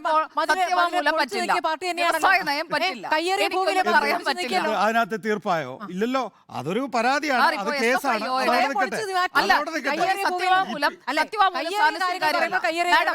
ഒരു കാര്യം, സത്യവാങ്മൂലം സാറിന് സ്വീകാര്യമല്ല, വ്യവസായ നയം സ്വീകാര്യമല്ല, പാട്ടക്കരാർ സ്വീകാര്യമല്ല. സാറിന് സ്വീകാര്യമായത് എന്താണെന്ന് പറഞ്ഞാൽ ഞാനത് പറയാം.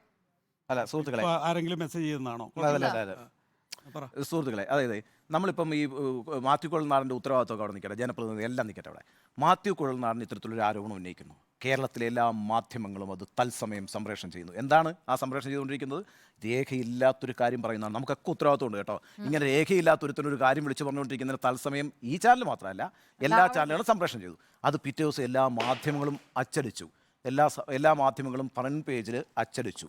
ഇത് കഴിഞ്ഞു 48 മണിക്കൂറായി. ഈ കാര്യത്തിൽ ഇതാ നോക്കൂ, ഈ പറയുന്ന ഒരു ഫയലും വിളിച്ചു വരുത്തിയിട്ടില്ല, അങ്ങനെ ഒരു മീറ്റിംഗും നടന്നിട്ടില്ല എന്ന് പറയാൻ 10 മിനിറ്റ് മതി നികേഷ് ഒരു സർക്കാരിന് ഒരു ഫയൽ വിളിച്ചു വരുത്താൻ. എവിടെ പറഞ്ഞു? അതിന് അങ്ങനെയാണെങ്കിൽ പി രാജീവ് വാർത്താ സമ്മേളനത്തിൽ പറഞ്ഞു ഒരു കാര്യം പറഞ്ഞു. സർക്കാരിന്റെ പി രാജീവിന്റെ തന്നെ വിശദീകരണം എന്താണ്? ഇങ്ങനെ ഒരു യോഗം നടന്നിട്ടില്ല, ഇങ്ങനെ ഒരു യോഗം നടന്നിട്ടില്ല എന്ന് വളരെ വ്യക്തമായിട്ട് പറഞ്ഞിട്ടുണ്ട്. രാജീവ് പറഞ്ഞിട്ടുണ്ട്. എന്റെ അറിവിലില്ല. കാരണം എന്റെ പ്രശ്നം വളരെ സിമ്പിളാണ്. ഞാൻ അവിടെ ഏറ്റവും വളരെ കാര്യമായിട്ട് കേട്ടോണ്ടിരുന്നത് അറിയാവോ, ഈ കാര്യത്തിൽ അങ്ങനല്ല മാത്യു കൊള്ളാണ് മാത്രം കേട്ടോണ്ടല്ലോ ഞാൻ മാധ്യമ പ്രവർത്തനം നടത്തുന്നത്. ഞാൻ ഈ മാധ്യമ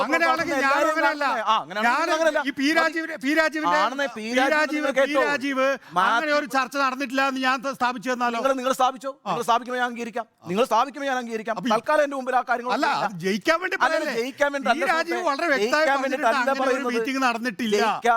അങ്ങനെയാണെങ്കിൽ ഇപ്പൊ ഒരു 5-6 പ്രാവശ്യം പറഞ്ഞു 10 മിനിറ്റോ അല്ലെങ്കിൽ 5 മിനിറ്റിനോ ഉള്ളിൽ രാജീവ് അത് നിരാകരിക്കേണ്ടത്. രാജീവ് നിരാകരിച്ചിട്ടുള്ളത് ഞാൻ കേട്ടിട്ടുള്ളതാണ്. അല്ല ആയിക്കോട്ടെ, ഞാൻ പറയുന്നത് നിങ്ങൾ കേട്ടോ. നമ്മുടെ മുന്നിലുണ്ട് അന്ന് പറഞ്ഞ അല്ലല്ല യോഗത്തിന്റെ മിനിറ്റ്സ് എന്ന് പറഞ്ഞിട്ട് ഇങ്ങനെ കാണിച്ചു.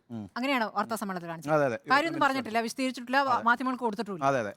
ആ യോഗത്തിന് അല്ല, ഇതിനകത്ത് ഒറ്റ കാര്യമുള്ളൂ. 2 നയങ്ങളുണ്ട്. ഒന്ന് UDFന്റെ നയം, അവിടെ ഖനനം നടത്താമെന്ന്. 2 LDFന്റെ നയം, അവിടെ ഖനനം നടത്താൻ അനുവദിക്കില്ല എന്ന്. 2016 സുപ്രീം കോടതിയുടെ വിധിയുണ്ട്. ആ വിധിയോടുകൂടി ലോ ഓഫ് ദ ലാൻഡ് ആയിരിക്കുന്നു. വേണമെങ്കിൽ ഖനനം നടത്താൻ അനുവദിക്കാമായിരുന്നു. ആ കാലഘട്ടത്തിൽ പോലും അനുവദിച്ചിട്ടില്ല. അവിടെ മാത്യു കൊളനാടന് പോലും കേസില്ല. 2019 വരെയുള്ള കാലഘട്ടത്തിൽ പിണറായി വിജയൻ ഖനനം നടത്താൻ അനുവദിച്ചതുകൊണ്ടാണ് വീണ വിജയന് അവരുടെ അക്കൗണ്ടിലേക്ക് 5 ലക്ഷം രൂപ വന്നത് എന്ന്.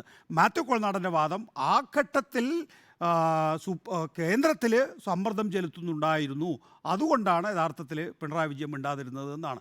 അതിനേക്കാൾ വലിയ വാദമാണ് നിങ്ങൾ ഉയർത്തുന്നത്. അതിന് രേഖകളും ഇല്ല. ശരി, തിരിച്ചടി എന്നതായിരുന്നു നമ്മുടെ ചോദ്യം. അതെ എന്ന് 3 പേർ അഭിപ്രായപ്പെടുമ്പോൾ അല്ല എന്ന് ഒരഭിപ്രായം.